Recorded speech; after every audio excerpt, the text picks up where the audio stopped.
Hello.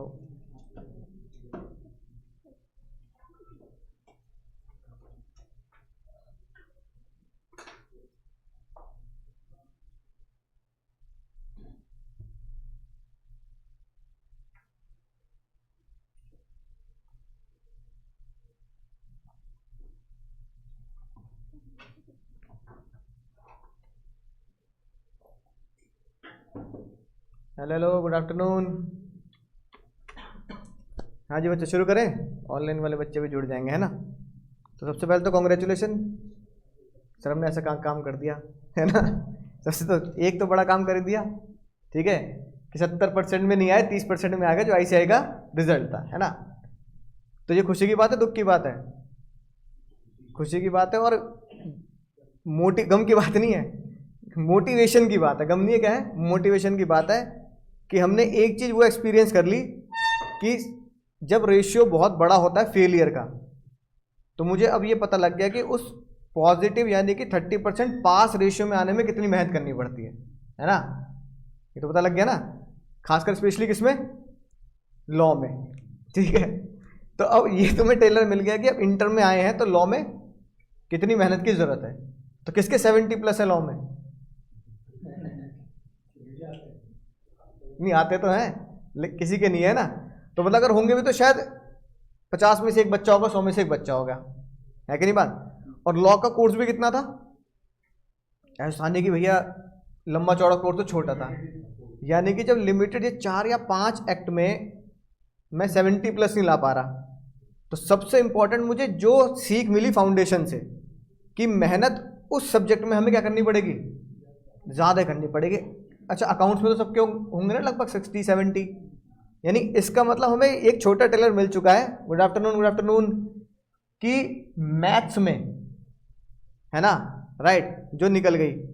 Accounts में या economics में जो मेहनत थी वो 12th में के बाद जो हमें, क्योंकि वो चीज़ें आसान लगती हैं, तो इंटर में आपको अकाउंटिंग थोड़ी सी क्या लगेगी, आसान लगेगी, है कि नहीं बात। लेकिन लॉ बिल्कुल वैसे का वैसे, और लॉ की किताब क्या हो चुकी है,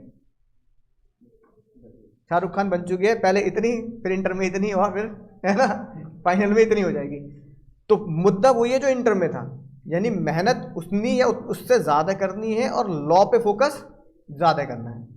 सर लॉ वाले लॉ पढ़ाओगे क्या? मैं लॉ नहीं पढ़ाऊंगा, है ना, राइट, ठीक है। लेकिन मैं बता रहा हूँ क्योंकि जो हम पढ़ने वाले हैं, है ना, वो भी जो सब्जेक्ट है वो भी लॉ के ऊपर ही बेस्ड है, जिसका नाम है टैक्स लॉज। क्या है? Tax laws. तो टैक्स भी क्या है, लॉ है। लेकिन हमारे कोर्स में, अपन लोगों के कोर्स में 2 तरह के, है ना, 2 तरह के टैक्सेस होते हैं जो आप बचपन से जानते हैं। बताओ कौन कौन से? बहुत बढ़िया, डायरेक्ट टैक्स और इनडायरेक्ट टैक्स। बचपन से हमें जानते हैं सर, डायरेक्ट टैक्स और इनडायरेक्ट टैक्स जानते हैं ना, राइट। अब डायरेक्ट टैक्स और इनडायरेक्ट टैक्स जानते अगर आए हैं तो मुझे बताओ डायरेक्ट टैक्स क्या होता है और इनडायरेक्ट टैक्स क्या होता है? नहीं, होता क्या है, होता क्या है?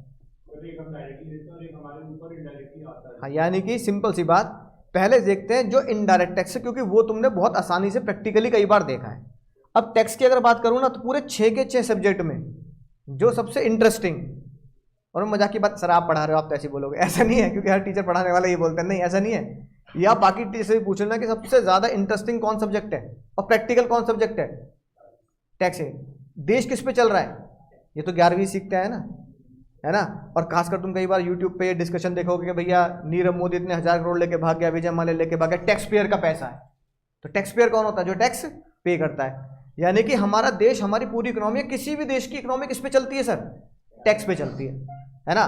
और ये मेरी गारंटी है, जब आप सीए बन जाएंगे तो आप 2 काम करेंगे सर, एक तो शादी कर लेंगे, है ना, इसके अलावा कह रहा हूं, है ना, 2 काम करेंगे। पहला, या तो आप जॉब करोगे या फिर आप प्रैक्टिस करोगे, यानी सीए, है ना, ये सुना है ना, सीए के पास 2 तरह के ऑप्शन होते हैं, एक तो कंपनीज में जॉब करने का, और एक अपनी खुद की फर्म खोलकर जो नॉर्मली जो काम करते हैं उसकी प्रैक्टिस करने का। अब सर हम करेंगे क्या जाके? हालांकि आप ये सीए इंटर के बाद उसमें भी सीखोगे ट्रेनिंग में, है ना।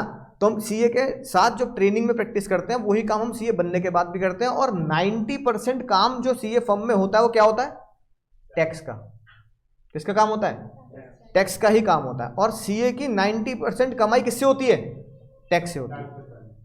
है कि नहीं बात, राइट। तो दो तरह के काम होते हैं, टैक्स और अकाउंट्स। टैक्स से रिलेट ही हो जाता है ऑडिट डिपार्टमेंट, है ना, क्योंकि ऑडिट समझते हो ना, अभी प्रकाश सर आपको पढ़ाएंगे ऑडिट क्या होता है, यानी कि किताबों की खातों की चेकिंग कि आपके खाते फेयर हैं या नहीं है कि नहीं बात।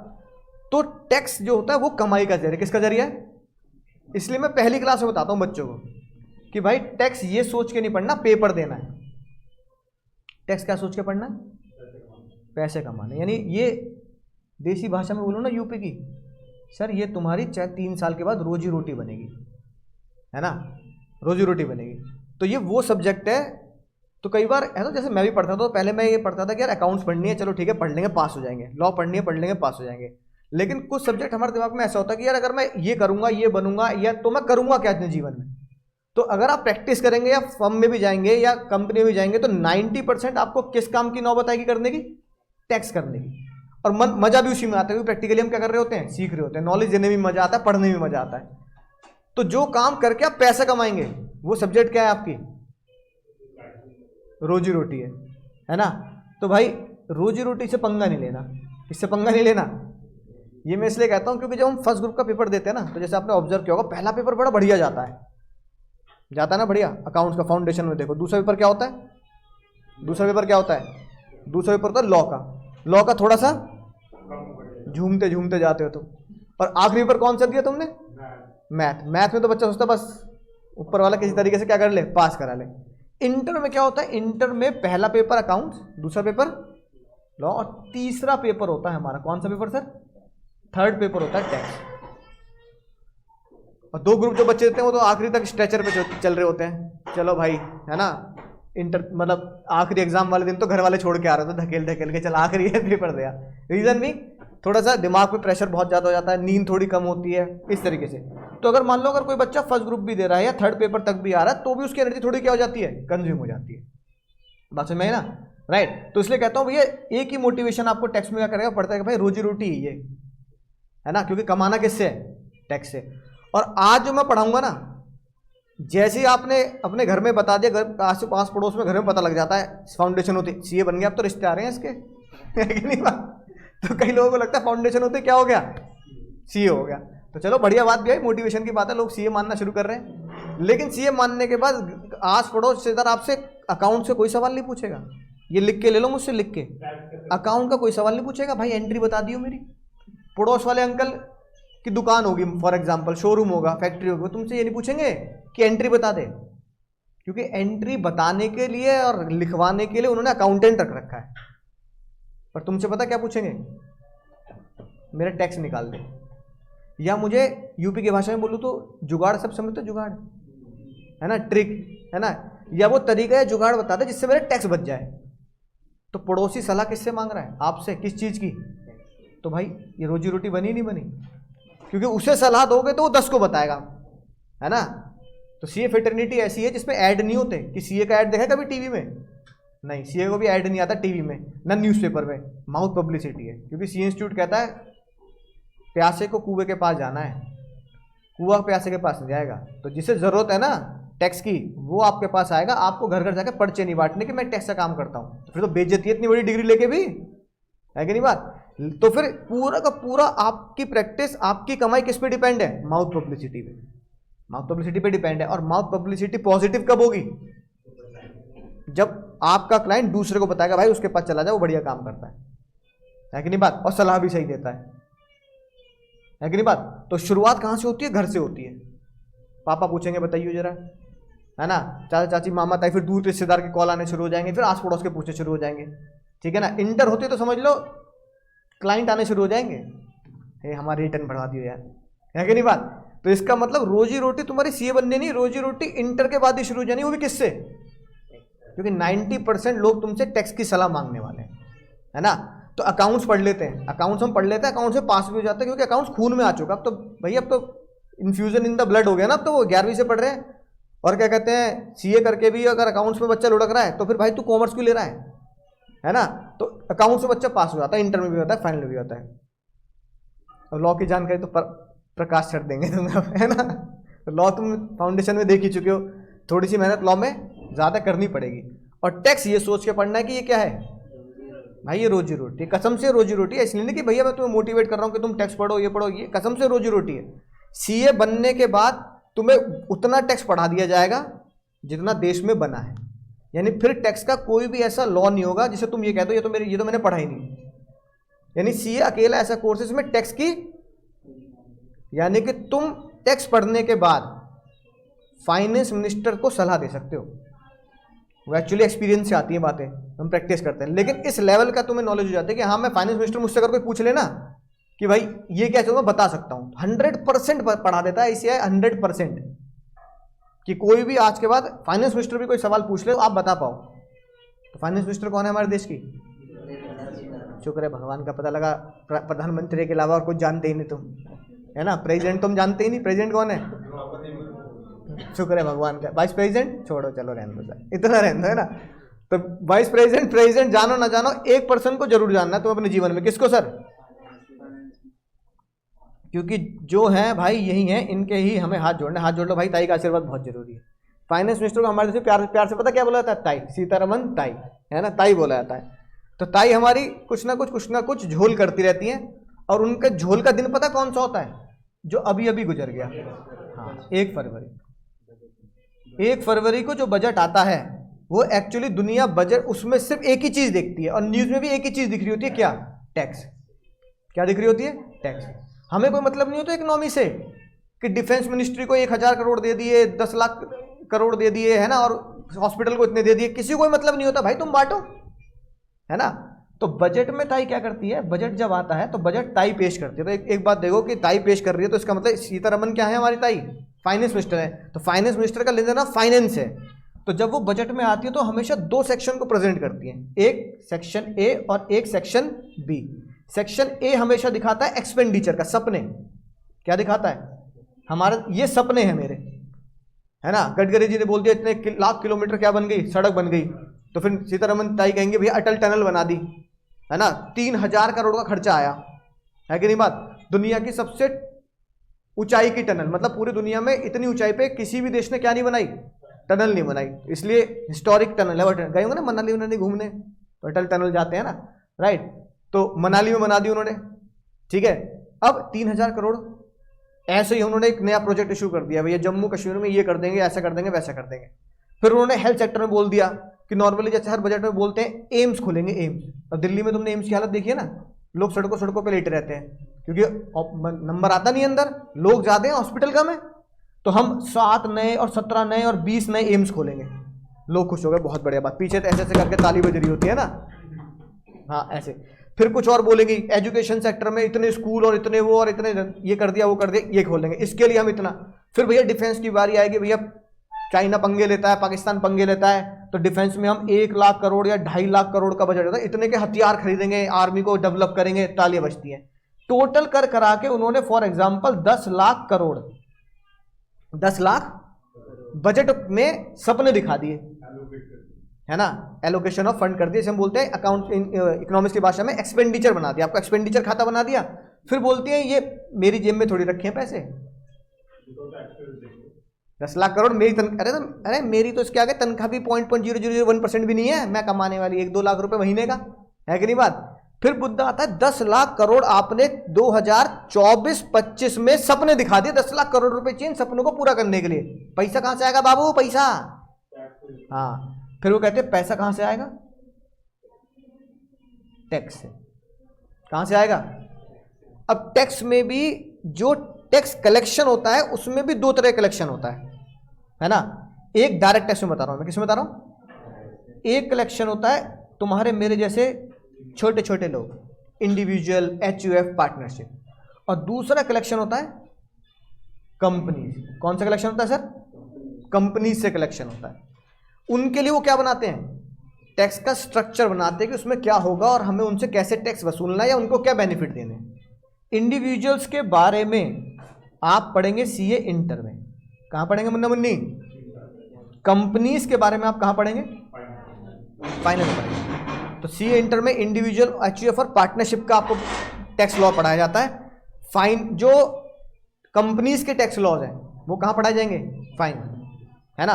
तो यहां आपको पता लगेगा कि हाँ भाई बेसिक बातें जो हमारी होती हैं वो हमें इंडिविजुअल की कहां पढ़नी है? है ना, टैक्स की पढ़नी है, राइट। अब ये जो हम इंडिविजुअल से लेंगे इंटर में पढ़ेंगे, कंपनीज वाला कहाँ पढ़ेंगे, फाइनल में। तो हमें इस पे फोकस नहीं करना, किस पे करना है, इंडिविजुअल। और रोजी रोटी है ना, इंडिविजुअल से भी चलती है और कंपनी से भी चलती है। भाई 100 इंडिविजुअल आ गए तो भी आप फीस लोगे उनसे, और 2-4 कंपनी आ गई 100 करोड़ से ऊपर के टर्नओवर की, तो भी उनकी फीस क्या हो जाती है, बढ़िया। तो दोनों ही आपको 2 पड़ाव में सिखाए जाएंगे कि first you CA inter you will learn about the taxation laws of individual HUF and partnership, और in CA final you will learn companies के लिए ऊपर कौन से टैक्स लॉज लगते हैं। और अगर केस चलता है, यानी कि अगर टैक्स में कोई डिस्प्यूट है ना, राइट, मैंने टैक्स भर दिया, सीधा ताई कह रही है हमारी टैक्स आया नहीं तेरा, है कि नहीं बात, राइट, मैंने ज़्यादा भर दिया, उन्होंने रिफंड नहीं दिया। अगर कोई भी डिस्प्यूट चल रहा है तो मैं किसके ऊपर केस करूंगा, इनकम टैक्स के ऊपर। तो इनकम टैक्स में कब केस होंगे, कैसे केस होंगे, ये सब हम कहाँ पढ़ते हैं, फाइनल में पढ़ते हैं, है कि नहीं बात। अपील, उसे हम बोलते हैं अपील, कौन से, appeal and tribunal section, right, कि हम अपील करेंगे तो किस कोर्ट में जाएंगे। जैसे अपने 12th में पढ़ा होगा ना, कंज्यूमर प्रोटेक्शन एक्ट, बिल्कुल उस तरीके से किस किस कोर्ट में हमें कैसे कैसे जाना है इनकम टैक्स के, है ना, खिलाफ, या इनकम टैक्स हमारे खिलाफ। तो ये फाइनल में, समझ गए। कंपनीज और अपील्स कहां पढ़ेंगे आप, फाइनल में। इंडिविजुअल एचयूएफ और पार्टनरशिप कहां पढ़ेंगे आप, सीए इंटर में। तो कोर्स समझ में आया, ठीक है। ये डायरेक्ट टैक्स। तो ताई ने क्या बोला, बी सेक्शन जो है, इसके लिए मुझे टैक्स को क्या करना है, वसूलना है। अब अगर टैक्स को वसूलना है ना, तो जो टैक्स दे रहा है उसके दिल में एक दर्द होता है। क्या दर्द होता है बताओ। जैसे वो है ना, दिल मेरा धड़कन तेरी, तो ये तो अच्छा लगता रहे, वैलेंटाइन का मौसम चल रहा है ना।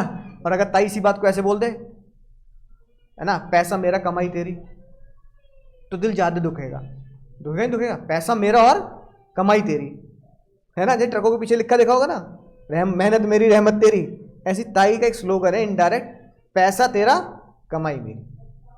बात समझ में आई। अब पैसा मैं कमा रहा हूं और वो ले कौन रहा है, ये ले रही है हमारी ताई, ले रही है हमारी। इसी चक्कर में जन्म होता है टैक्स की चोरी का। किसका जन्म होता है, टैक्स की चोरी का।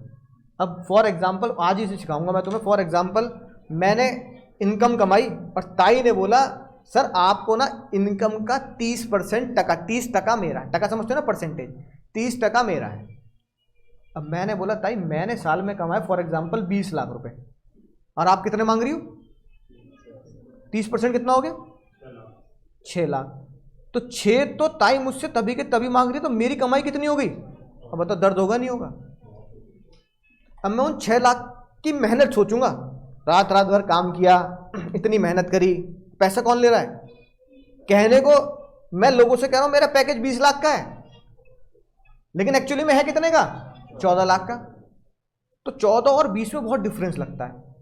और मान लो अगर भाई तुम्हारी कमाई पहुंच गई 1 करोड़ की, तो कहने के लिए तुम्हें क्या कर रहे हैं, 1 करोड़ का मेरा कमाई है, 30% ताई ले लेगी, कितना हो गया, तुम्हारी जेब में बचे कितने। तो फिर पता, हम ये नहीं देखते कि मैं कमा 70 लाख रहा हूं, मैं देखता क्या हूं, मैं दे 30 लाख रहा हूं, और 30 लाख है मेरे, और तुम्हें क्यों दे दूं भाई, है कि नहीं बात समझ में आई ना। 30 लाख है मेरे, मैं तुम्हें क्यों दे दूं, और तुम्हारी पॉकेट मनी है तुम मुझे क्यों दे दोगे, सही बात है ना। बस उसमें इधर, और मैं तुम्हारी पॉकेट मनी का 30% भी मांगू तो भी तुम नहीं दोगे, फीस भी ले लो, पॉकेट मनी भी ले लो महीने की, ये क्या चक्कर है ना। मना करोगे नहीं करोगे। तो इस टैक्सेशन के इस स्ट्रक्चर ने जन्म दिया टैक्स की चोरी का। किसका, इसे बोला भैया, टैक्स की चोरी को बोलते हैं टैक्स इवेजन। क्या बोलते हैं, टैक्स के इवेजन होने का, है ना, लोगों को मोटिवेट किया। कोई बात नहीं भाई, जो होगा देखा जाएगा, मैं 6 लाख नहीं दूंगा भाई, 1 लाख ले लो, 2 लाख ले लो, 6 लाख कोई तरीका होता है। 20 में से 6 तो बचे कितने, 14 लाख। अब 6, अब गाड़ी आ जाएगी 6 लाख में, है ना, किस्त चली जाएगी, ये कर लेता मैं, विदेश यात्रा कराता मैं, वर्ल्ड टूर कर लेता, है ना। दुनिया भर के सपने होते हैं, इन 6 लाख में पता नहीं मैं क्या क्या कर लेता, है कि नहीं बात, राइट। तो लेकिन ताई ले रही है तो दर्द हो रहा है, टैक्स की चोरी का जन्म हुआ। अच्छी बात है बुरी बात है,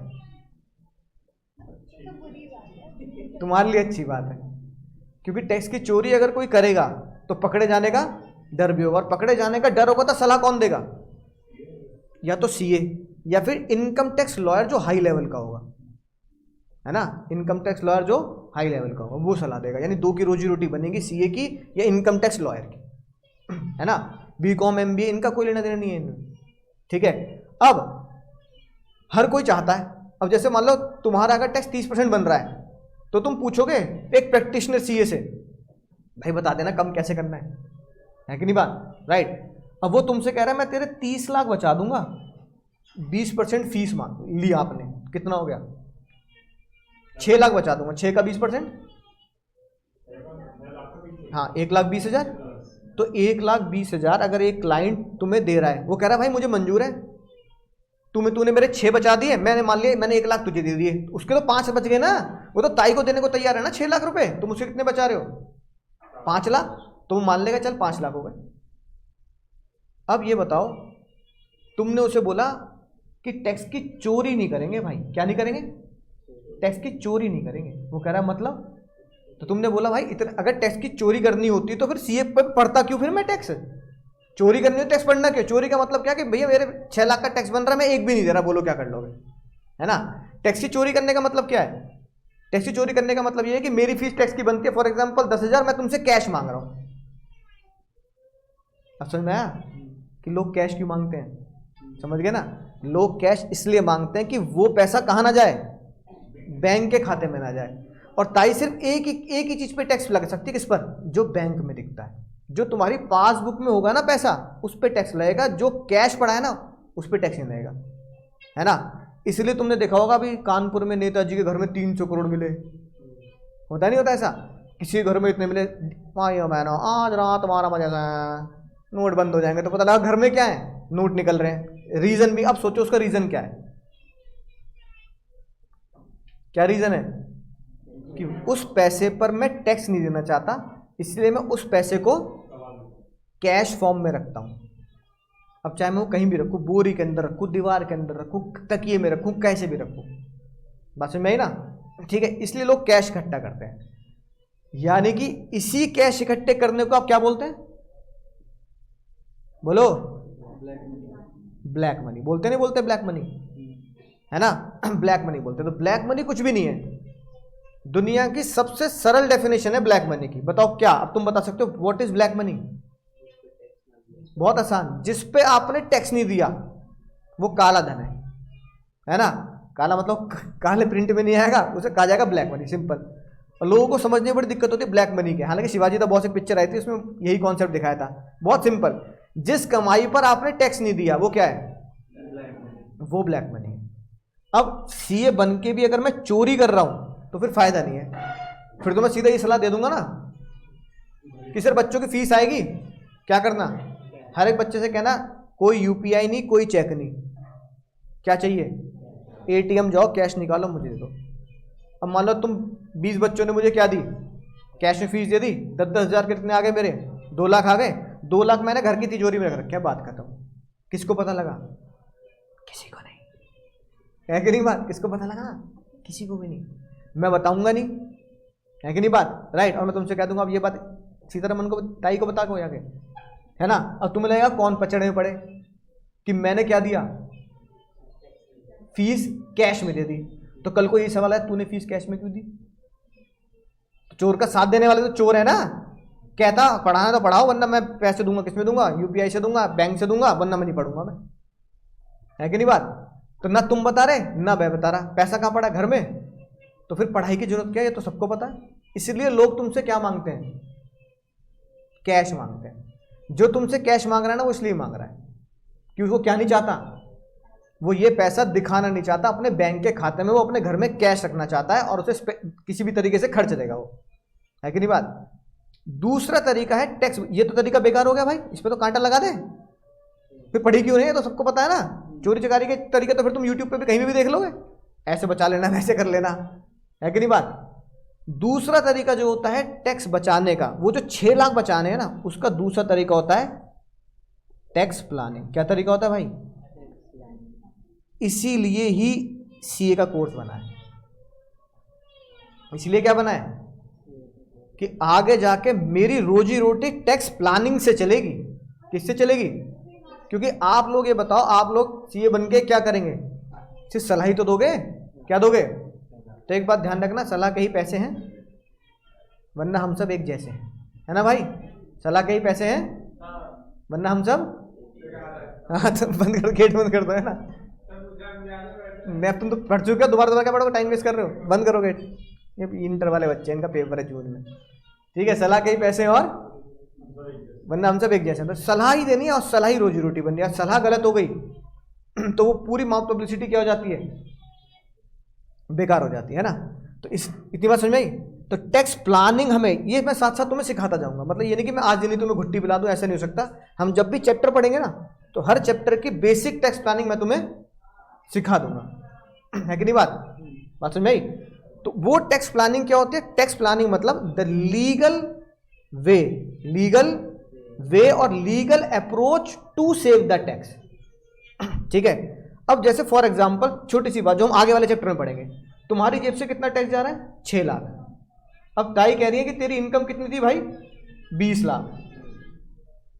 तो ताई ने एक लीगल रास्ता बताया। ताई ने बोला तू LIC ले ले। क्या ले ले? सबने सुना है ना? तू LIC ले ले 1.5 लाख रुपए तक की। कितने रुपए तक की? इसका मतलब तूने अपनी भलाई का काम, मैं कह रही हूं तू देश का भलाई मत कर, तू अपना भला कर ले, LIC ले ले, है ना? तो घर में जैसे मम्मी ने पापा ने सबने LIC ले रखी होगी। अब तुमने क्या किया? 1.5 लाख की LIC ले ली।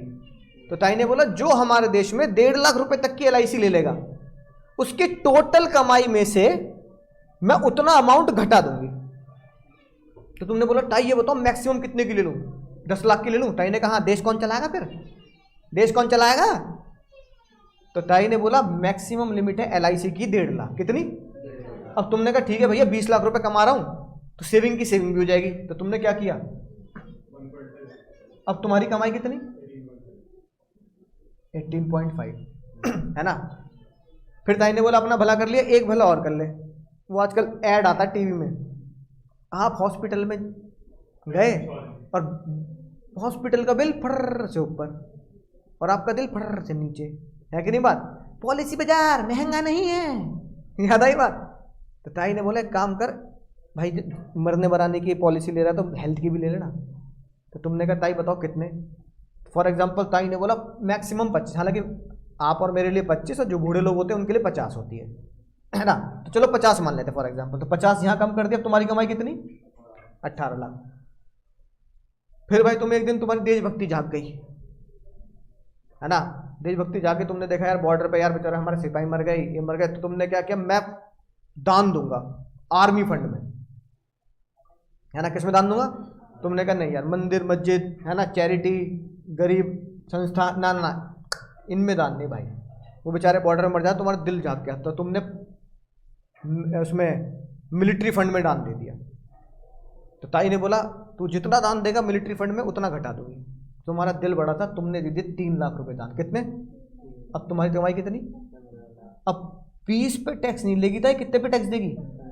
15 लाख पे टैक्स देगी, है कि नहीं बात? अब ये बताओ ये टैक्स की चोरी है, टैक्स की प्लानिंग है? आपने वो काम किया जो लॉ में, टैक्स लॉ में लिखा है, जो टैक्स लॉ में लिखा है, जो ताई ने खुद लिख के दिया ऐसा कर ले, है ना? जो ताई ने क्या किया?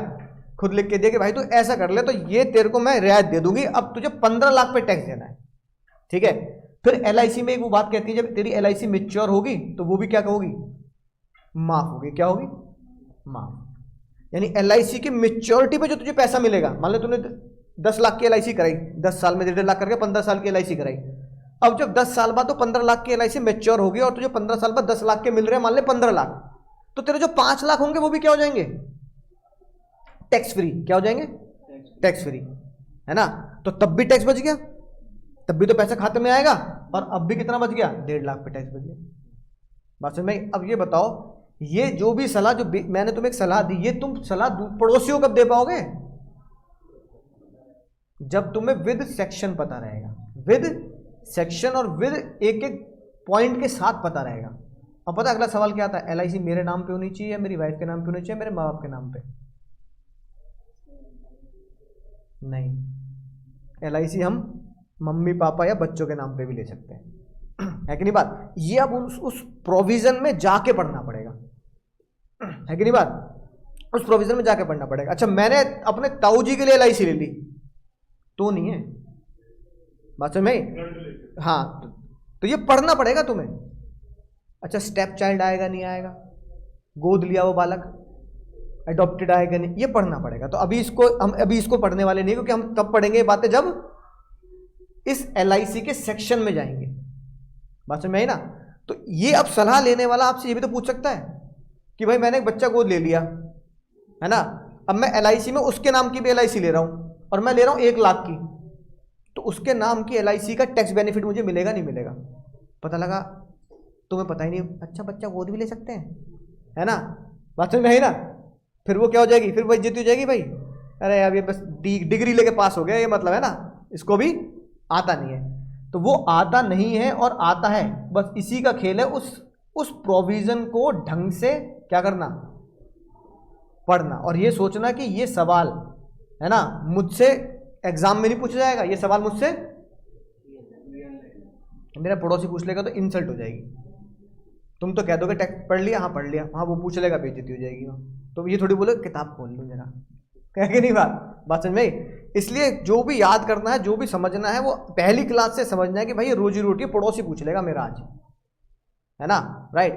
तो इसलिए क्या पड़ोसी इनकम टैक्स के बारे में पूछेगा? हो सकता है पड़ोसी तुम्हारा दुकानदार हो तो तुमसे क्या पूछ ले, GST के बारे में, है ना? तो इसलिए इनकम टैक्स में CA इंटर में इनकम टैक्स रखा गया 50 मार्क्स का। कितने मार्क्स का? और GST रखा गया कितने मार्क्स का? 50 मार्क्स का। तो 100 नंबर का पेपर 50 मार्क्स का है कि नहीं बात? इन GST इनडायरेक्ट टैक्स होता सबको पता है, यानी बहुत सिंपल सी बात, तुम मैकडी में गए, बर्गर खाया तुमने, एक दिन हम बर्गर जैसे हो जाएंगे बर्गर खा के, है ना? उस पर तुमने एक चीज़ ऑब्जर्व की होगी, तुमने 100 रुपये के बर्गर लिए हैप्पी मील, और उस पर वो 5 रुपये GST के चार्ज करता है, तो वो तुमसे कितने मांगता है? 105। याद आई ना बात? 105। अब ये बताओ, ये GST किसकी कमाई है? क्या ये दुकानदार की कमाई है? दुकानदार कितने रखेगा? 100। दुकानदार कह रहा है सर 100 रुपये रखूंगा मैं, तो ये GST किसको दूंगा? कौन जाके देगा? मैकडी जाके देगा, है ना? तो कई बार तुमने बिल ऑब्जर्व किया नहीं किया होगा, होपफुली तुमने बिल ऑब्जर्व किया होगा। तो गवर्नमेंट को कौन देगा? दुकानदार देगा। अच्छा, किसकी जेब से गया? तुम्हारी। जमा किसने किया? याद आ गई बात, है ना? इकोनॉमिक्स में भी ये पढ़ा होगा, है ना? यानी जिसकी लाठी उसी की भैंस नहीं है, भैंस किसी और की है कि नहीं बात? भैंस तो तुम्हारी है, लेकिन लाठी से चरा कौन रहा है? कोई और, मैकडी। यानी जेब से, तुम्हारी जेब से गए हैं 105, और 5 रुपए गवर्नमेंट को दिए किसने? मैकडी ने। इससे बताओ मेरा भला है या नुकसान है? नहीं, हमारा भला है। बताओ क्यों? अब कल को भैया मुन्नी आई, मुन्नी कहने लगी सर टैक्स पढ़ना है। मैंने कहा भाई देखो, फॉर एग्जाम्पल 10,000 रुपये फीस, 18% GST, तो तुम मुझे दे दो कितने? 11,800। अब मैंने 11,800 की जगह 10 पकड़े और 11,800 बोल दिया, जाके जमा कर दे GST डिपार्टमेंट में। अब तुम क्या सोच रहे हो, कल पढ़ने आऊं या डिपार्टमेंट में जाऊं? है ना? वो टाइम याद करो जब ऑनलाइन सिस्टम नहीं था, आज से 10 साल पहले। तो इंसान क्या सोचता था, अबे मैं पढ़ने आऊं या वहां पे जाके लाइन में लगूं, है ना? और मैं तुमसे कह रहा हूं कि तुम पढ़ने आओ, तुम्हारी जगह लाइन में मैं लगूंगा। फायदा नुकसान है? तो तुम्हारा फायदा है भाई GST के लिए। अगर GST की लाइन में ग्राहक लगने लगा तो रोज तुम रोज GST का काम कर रहे हो। रोज पेन खरीद लिया, दुकानदार बोल देगा GST ले, लाइन में लग जा, है ना? बर्गर खाने में डर लगेगा तुम्हें? आज 2 बर्गर खा लिए, कल 200 लोग लाइन में लगे मिलेंगे, है कि नहीं बात? तो बर्गर तो तुम्हारा खाने से पहले पच जाएगा, क्योंकि दिमाग में टेंशन स्ट्रेस क्या है? हाँ, और स्कूल टाइम में अटेंडेंस की लगा लो बात, है कि नहीं बात? राइट। स्कूल के अंदर ही मैंने कैंटीन में पैटीज खरीद ली, है ना, पेन पेंसिल रबड़ खरीद ली, तो अगले दिन स्कूल की छुट्टी, अगले दिन कहाँ जाना है? और तुम्हारे स्कूल में मान लो 1000 बालक, पहली क्लास से लेकर 12वीं क्लास तक 1000 बालक, तो 1000 लोग तो तुम्हारे उसके ही हो गए। महीने में एक बालक ने कभी ना कभी कोई तो ट्रांजेक्शन करी होगी ना, चाहे स्कूल में क्यों, चाहे स्कूल के बाहर क्यों। भाई आपने ये रजिस्टर ले लिया, पेन ले लिया, ये तो भी इसमें क्या इंक्लूड है ना? जीएसटी इंक्लूड हम पढ़ेंगे भी जीएसटी, तो लाइन में लगोगे हजारों लोग, तो नंबर भी कितनी देर में आएगा, है ना। इससे हमारा नुकसान तो है, साथ में इसका नुकसान है, गवर्नमेंट का भी नुकसान है। 1000 लोग लाइन में लगेंगे तो झगड़े हो जाएंगे, झगड़े होंगे नहीं होंगे, मेरा नंबर है तेरा नंबर है कि नहीं बात, राइट। ये नुकसान। और पेपर वर्क कितना हो जाएगा, ट्रांजेक्शन्स कितनी हो जाएंगी। तो सरकार ने बोला बढ़िया बढ़िया इलाज यही है कि मैकडी को बोल दो भाई तू ही लाइन में लग जा, और वो भी महीने के। अब मैकडी क्या करता है, पूरे फरवरी का डेटा इकट्ठा करता है कि फरवरी में मेरे यहां 6000 लोग खाना खाने आए, 6000 बर्गर बेचे, तो 6000 लोगों को जीएसटी की लाइन में ऐसे लगाने से अच्छा क्या करो, एक मैकडी को लाइन में लगा दो और कहते पूरे महीने का इतना जीएसटी हो गया। तो एक ट्रांजैक्शन, एक ही बंदा खिड़की में लगेगा, है ना, राइट, और एक ही साथ पूरा का पूरा अमाउंट जमा हो जाएगा। 5-5 रुपए करके 6000 लोग लग रहे हैं, तो 6000 इंटू 5 कर रहे हो, इससे बड़े एक साथ ही जमाना हो जाए। तो इनडायरेक्ट टैक्स दोनों के लिए फायदेमंद है, सरकार के लिए भी और हमारे लिए भी, ठीक है, क्योंकि ये हर दिन और हर महीने का प्रोसेस है, ठीक है। तो ये हम पढ़ेंगे 5 मार्क्स का, 50 मार्क्स का। और मजेदार बात ये है 50 में से 40 मार्क्स थ्योरी है, क्या है, सिर्फ एक ही चैप्टर है प्रैक्टिकल, है ना। और इनकम टैक्स में मजेदार बात यह है 50 में से लगभग 40 और 45 क्या है, प्रैक्टिकल है, यानी क्वेश्चन सॉल्व करने का है। बाकी 5 से 10 मार्क्स की क्या मिल सकती है, थ्योरी, ठीक है। 50 में से, है ना, यानी टोटल 70 मार्क्स का पेपर हुआ, 70 में से 30 मार्क्स की क्या आएगा आपका, एमसीक्यू आएगा, है कि नहीं बात। 30 मार्क्स का क्या आएगा, एमसीक्यू। तो 15 मार्क्स के क्या हो गए, एमसीक्यू, और बाकी सेम टू सेम। 50 में से 15 मार्क्स के एमसीक्यू और 35 मार्क्स से क्या हो गया, डिस्क्रिप्टिव। समझ में आ गई ना बात, राइट। तो एमसीक्यू के तौर पर भी पढ़ना है और डिस्क्रिप्टिव के भी तौर पे पढ़ना है। इतनी बात समझ में आ रही है, बेसिस में आया, राइट। अब बात ये आती है कि सर फिर मैं आपको दोनों बुक दूंगा, अपनी इनकम टैक्स की भी और जीएसटी की भी, उसमें रखी इनकम टैक्स की भी। तो अगर मैं आपको बताऊं इनकम टैक्स में लगभग 200 क्वेश्चन तो मैं आपको क्लास में कराऊंगा, 200 क्वेश्चन। उन्हीं क्वेश्चंस में से आपके एमसीक्यू भी बनेंगे और उन्हीं क्वेश्चंस के भी आपके प्रैक्टिकल क्वेश्चन भी बनेंगे, फुल फ्लेज वाले क्वेश्चन भी बनेंगे। तो अगर हम इस बुक से पढ़ेंगे तो आपको आईसीआई से पढ़ने की जरूरत, पर आईसीआई से एक चीज करनी है, क्या, जो हमने फाउंडेशन में भी करा, क्या करना है, नहीं, आईसीआई से क्या करना है, लॉ नहीं पढ़ना, क्वेश्चंस करने, क्या करने। जैसे मान लो हमने चैप्टर नंबर 1 पढ़ा, तो चैप्टर नंबर 1 में आप देखेंगे 40 इलिस्ट्रेशन है ना, और लगभग 10 फुल फ्लेज क्वेश्चन है, फुल क्वेश्चन मतलब 8 मार्क्स का, 10 मार्क्स का, ये 40 इलिस्ट्रेशन है जो एमसीक्यू टाइप की हैं। तो ये भी करनी है और ये भी करनी है। लेकिन जो मैं आपको क्लास में 200 क्वेश्चन कराऊंगा, है ना, उसे करने के बाद आपको लगेगा कि ये बिल्कुल सेम क्या है, बिल्कुल सेम तरीके से ही है, बस नाम बदल दे, कुछ इंफॉर्मेशन बदल दी, तो उससे क्या होगा, आपकी प्रैक्टिस हो जाएगी, है ना।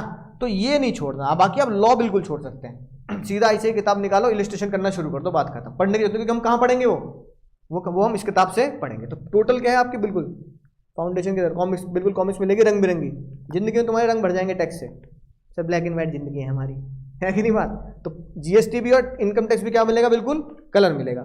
अब जो इस कलर्ड बुक की खास बात है कि जो भी मैंने रेड पेन से लिख रखा है वो सबसे खास बात होगी, है ना।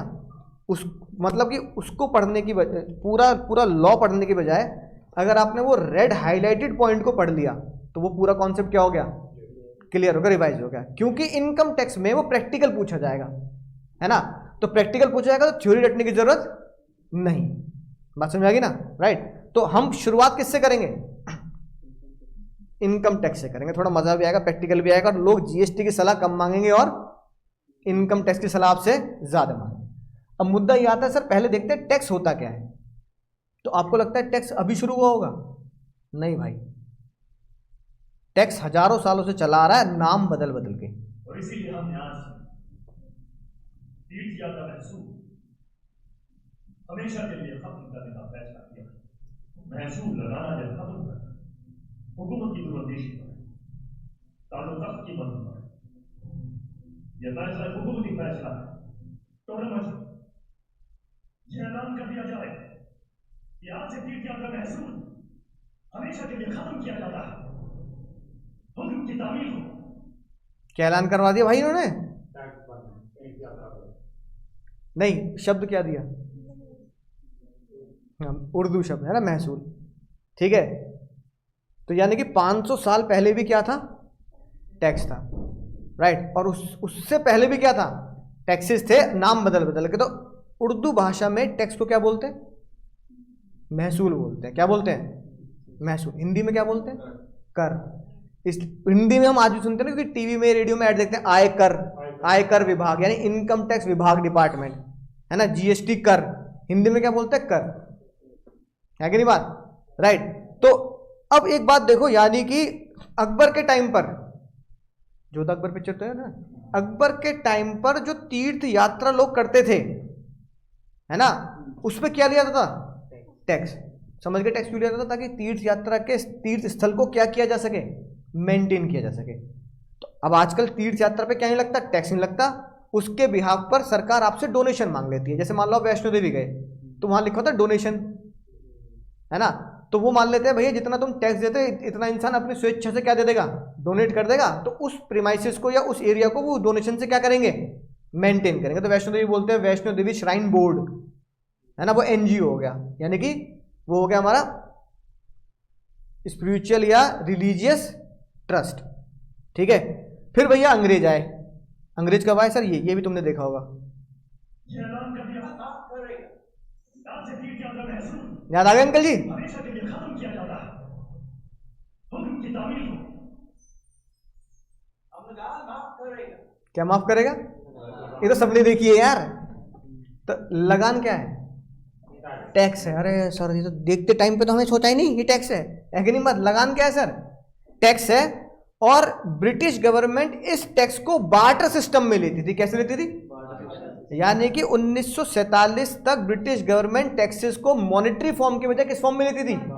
तभी तो उस पिक्चर में दिखाते हैं कि अगर तुमने हमें इस खेल में हरा दिया तो तुमसे गेहूं नहीं लेंगे, है ना। तो ये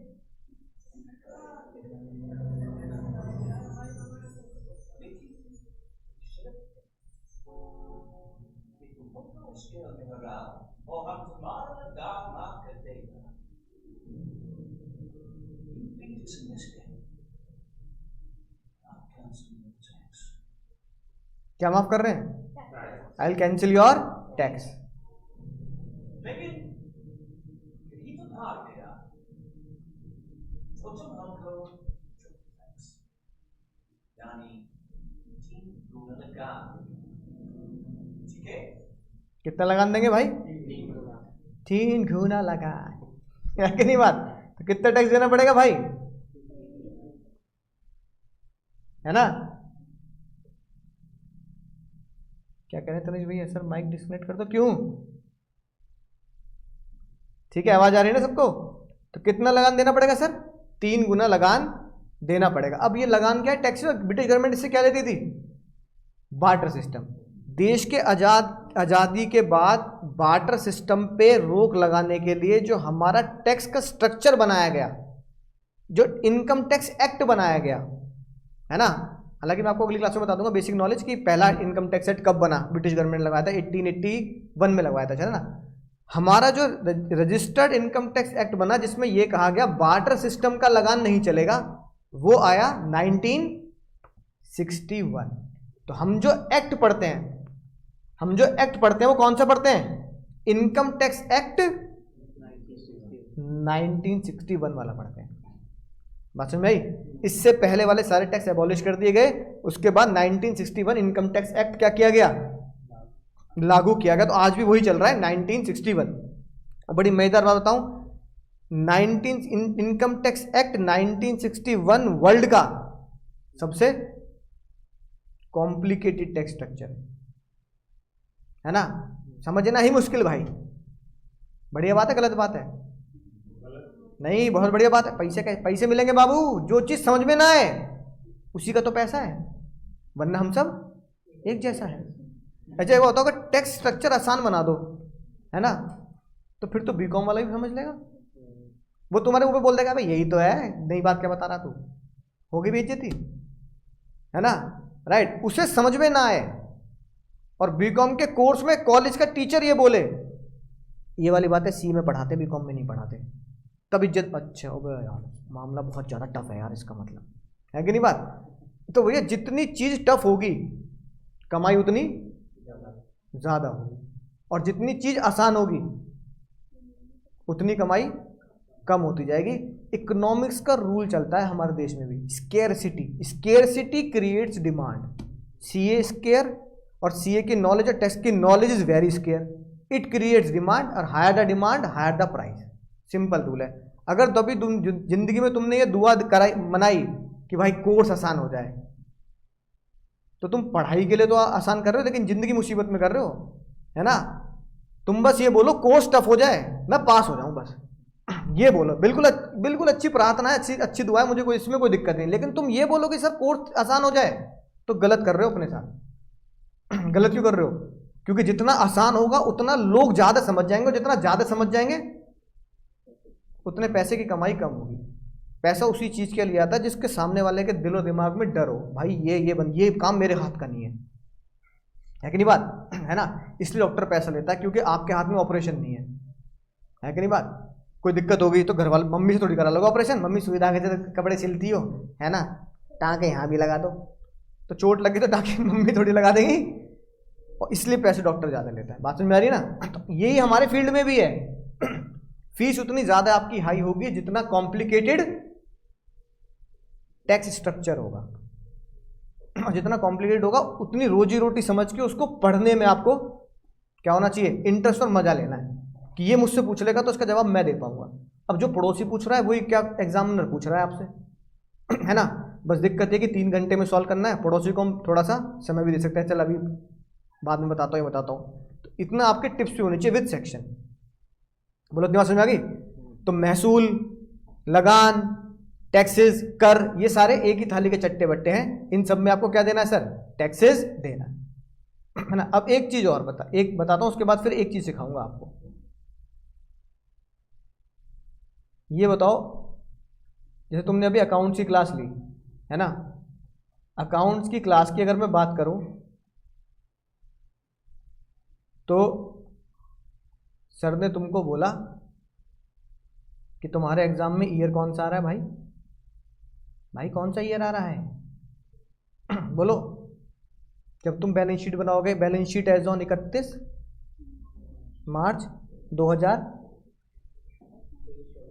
है ना, या 24-25, 23-24, अभी तो 23-24 चल रहा है ना तुम्हारे एग्जाम में, 23-24 है ना, 31 मार्च 2000, यानी तुम हिसाब किताब कर रहे हो 31 मार्च 2023। बहुत बहुत ध्यान समझना है बात, बहुत ही खतरनाक बात है ना। होश में सुनना, होश में, कभी रोज डे चॉकलेट डे के ख्यालों में चल रहे हो, ठीक है, होश में सुनना। अकाउंट्स वाले भैया ने क्या बोला, 31 मार्च 2023 को हम बैलेंस शीट बनाएंगे। तो बताओ बच्चों ये कौन सा ईयर हुआ, इसको तुम क्या बोलते हो, फाइनेंशियल ईयर। अच्छा, कोई नहीं तनिष्क, वो तो मैंने तुम्हें बता दिया ना कि वो क्या बोल रहे, 3 गुना लगान और ये है ना। अच्छा, उसमें एक चीज और बोली कि महसूल को लगाना और ना लगाना हुकूमत की दुरंदेशी पर है। हुकूमत मतलब गवर्नमेंट, दुरंदेशी मतलब गवर्नमेंट की इच्छा, यानी और उस इच्छा को क्या बना दिया गया, लॉज बना दिया गया, है ना। यानी कि टैक्स स्ट्रक्चर लगाना और डिलीट करना किसके हाथ में होता है, गवर्नमेंट के हाथ में होता है। उस गवर्नमेंट को बोलते हैं फाइनेंस मिनिस्ट्री। क्या बोलते हैं, फाइनेंस मिनिस्ट्री के हाथ में होता है। फाइनेंस मिनिस्ट्री को हेडेड मतलब चलाता कौन है, फाइनेंस मिनिस्टर, जो हमारे देश में कौन है, निर्मला सीतारमण। बात समझ में आई।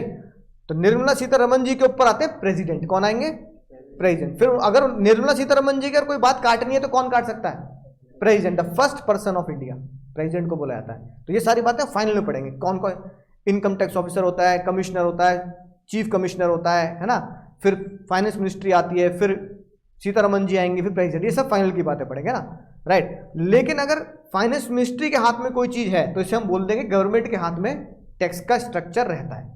अब अगर अगली बात करें तो सर ने बोला कि ये तुम्हारा कौन सा ईयर आ रहा है सर? फाइनेंशियल ईयर 2023 और 2024, है ना। अब चलो बहुत साल पहले की बात करते हैं, थोड़े कुछ और पुराने साल की बात करते हैं।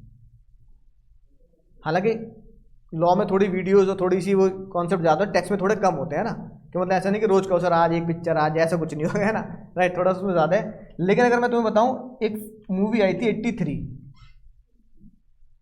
देखी? हाँ, उसका ट्रेलर देखते हैं, चलो पिक्चर तो नहीं देखेंगे, ट्रेलर देख लेते हैं। हाँ भाई, है ना, मान लो ये, अरे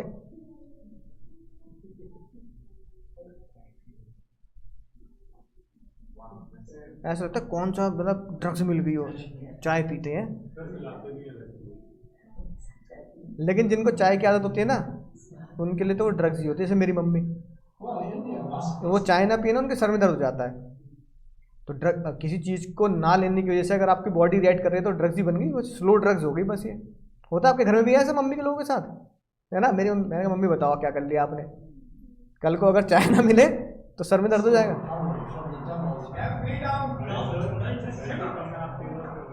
This is a disaster. Be serious, man. मजाक की भी हो गया और चलो भी क्यों जाऊँ।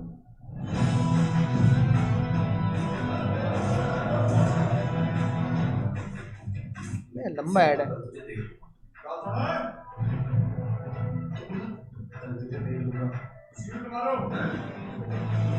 कल बड़ा मैच है ना?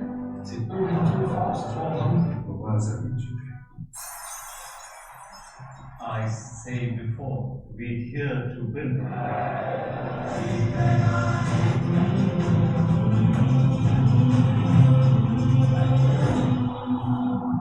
बताओ इसका टाइटल 83 क्यों है ना, और किस डेट को? हाँ शायद 24 जून या 25 जून था, है ना। अब सुनेंगे, ध्यान से सुनो। 1983 तुम्हारा तो पिछले जन्म हो गया ना, यकीन है ना पिछले जन्म होगा। मैं तुम्हारी शक्ल से तुम्हारी उम्र का पता नहीं लगा पा रहा मैं, हो सकता है तुम दूसरी तीसरी क्लास में रहे हो। अरे नहीं सर, तो तुम्हारे पिछले जन्म की बात है। अगर पिछले जन्म की बात है तो तुम्हें इतना यकीन होगा कि ब्लैक एंड व्हाइट जमाना था, इंटरनेट नहीं था, यकीन है कि नहीं बात। तो खबरें कैसे आती थी? न्यूज़पेपर या रेडियो, और रेडियो का भी टाइम फिक्स होता था। मतलब उस टाइम पे टीवी वॉज द लग्जरी, मतलब सबके घर में नहीं होते टीवी, लग्जरी होता था बिल्कुल, है ना। तो मेरे पिताजी ने कहा, जब वर्ल्ड कप चल रहा था, मैंने पिताजी से पूछा तो पिताजी ने बोला कि मैच जो है वो रेडियो पे आते थे, और रेडियो की फ्रीक्वेंसी इंडिया में तो चलती थी, वेस्ट इंडीज में, इंग्लैंड में हो रहा, तो वहां से क्या होता था, खबर आती थी भाई आज मैच है इतने बजे, न्यूज़पेपर में छपता था। अब सुनना ध्यान से, 24 जून 1983 को एक इवेंट हुआ कि इंडिया ने वर्ल्ड कप जीता। ये बात हमें कब पता लगी? तो ये बात हमें पता लगी 25 जून की सुबह, न्यूज़पेपर में सुबह आते थे समाचार, आज के समाचार इस प्रकार है, ऐसे करके बोला करते थे धीरे धीरे, समाचार सुनने वाले से सो जाए, ठीक है। 25 जून, इतनी बात समझ में आ रही है? यानी एक दिन बाद मुझे चीज पता लगेगी। अब इसको मैं थोड़ा सा एक्सटेंड करता हूं। मान लो अगर न्यूज़ प्रिंट होते महीने में, और हमारे तक इंफॉर्मेशन पहुंच रही होती महीने में, तो जून वाली इंफॉर्मेशन मेरे पास कब आएगी? जून के बाद जुलाई आएगी, है ना। अब जून की बात कब आई सर? जुलाई पता लगी। अब इसको थोड़ा सा और एक्सटेंड करते हैं। अगर मैं तुम्हें बोलूं कि एक बात जो पूरे साल में होगी वो उस साल के खत्म होने के बाद मुझ तक पहुंचाई जाएगी, तो एक इवेंट हुआ कब? जून 1983, यानी कि कौन सा ईयर हुआ? Financial year 83-84। और हमारी गवर्नमेंट ने बोला सारे राज छुपा के रखे जाएंगे, सारे राज फाइनेंशियल ईयर एंड होने के बाद अप्रैल में खोले जाएंगे।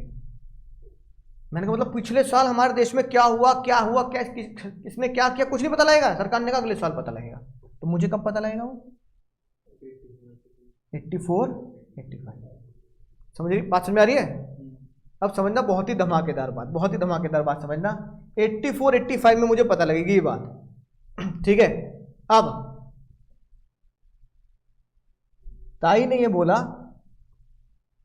कि अगर इसको अगर हम कमाई पे लेके जाएं, किसको लेके जाएं, तो उन्होंने ये बोला 83, 84। ऐसे ही मैं इस साल की बात करती हूँ, ये वाला साल कौन सा चल रहा है? 23, 24। इसमें कोई फर्क थोड़ी, बस ये तो चेंज किया है। और अगला साल कौन सा आएगा? अब सुनना, बहुत ही खतरनाक बात, बहुत खतरनाक बात बोलने जा रहा हूं मैं, होश में सुन लेना, है ना। 23, 24 में तुमने जो कमाया, 23, 24 में तुमने जो कमाया उसका हिसाब किताब करूंगी 24, 25 में। यानी कि 23, 24 में जो कमाना है कमा ले, अप्रैल में आइयो।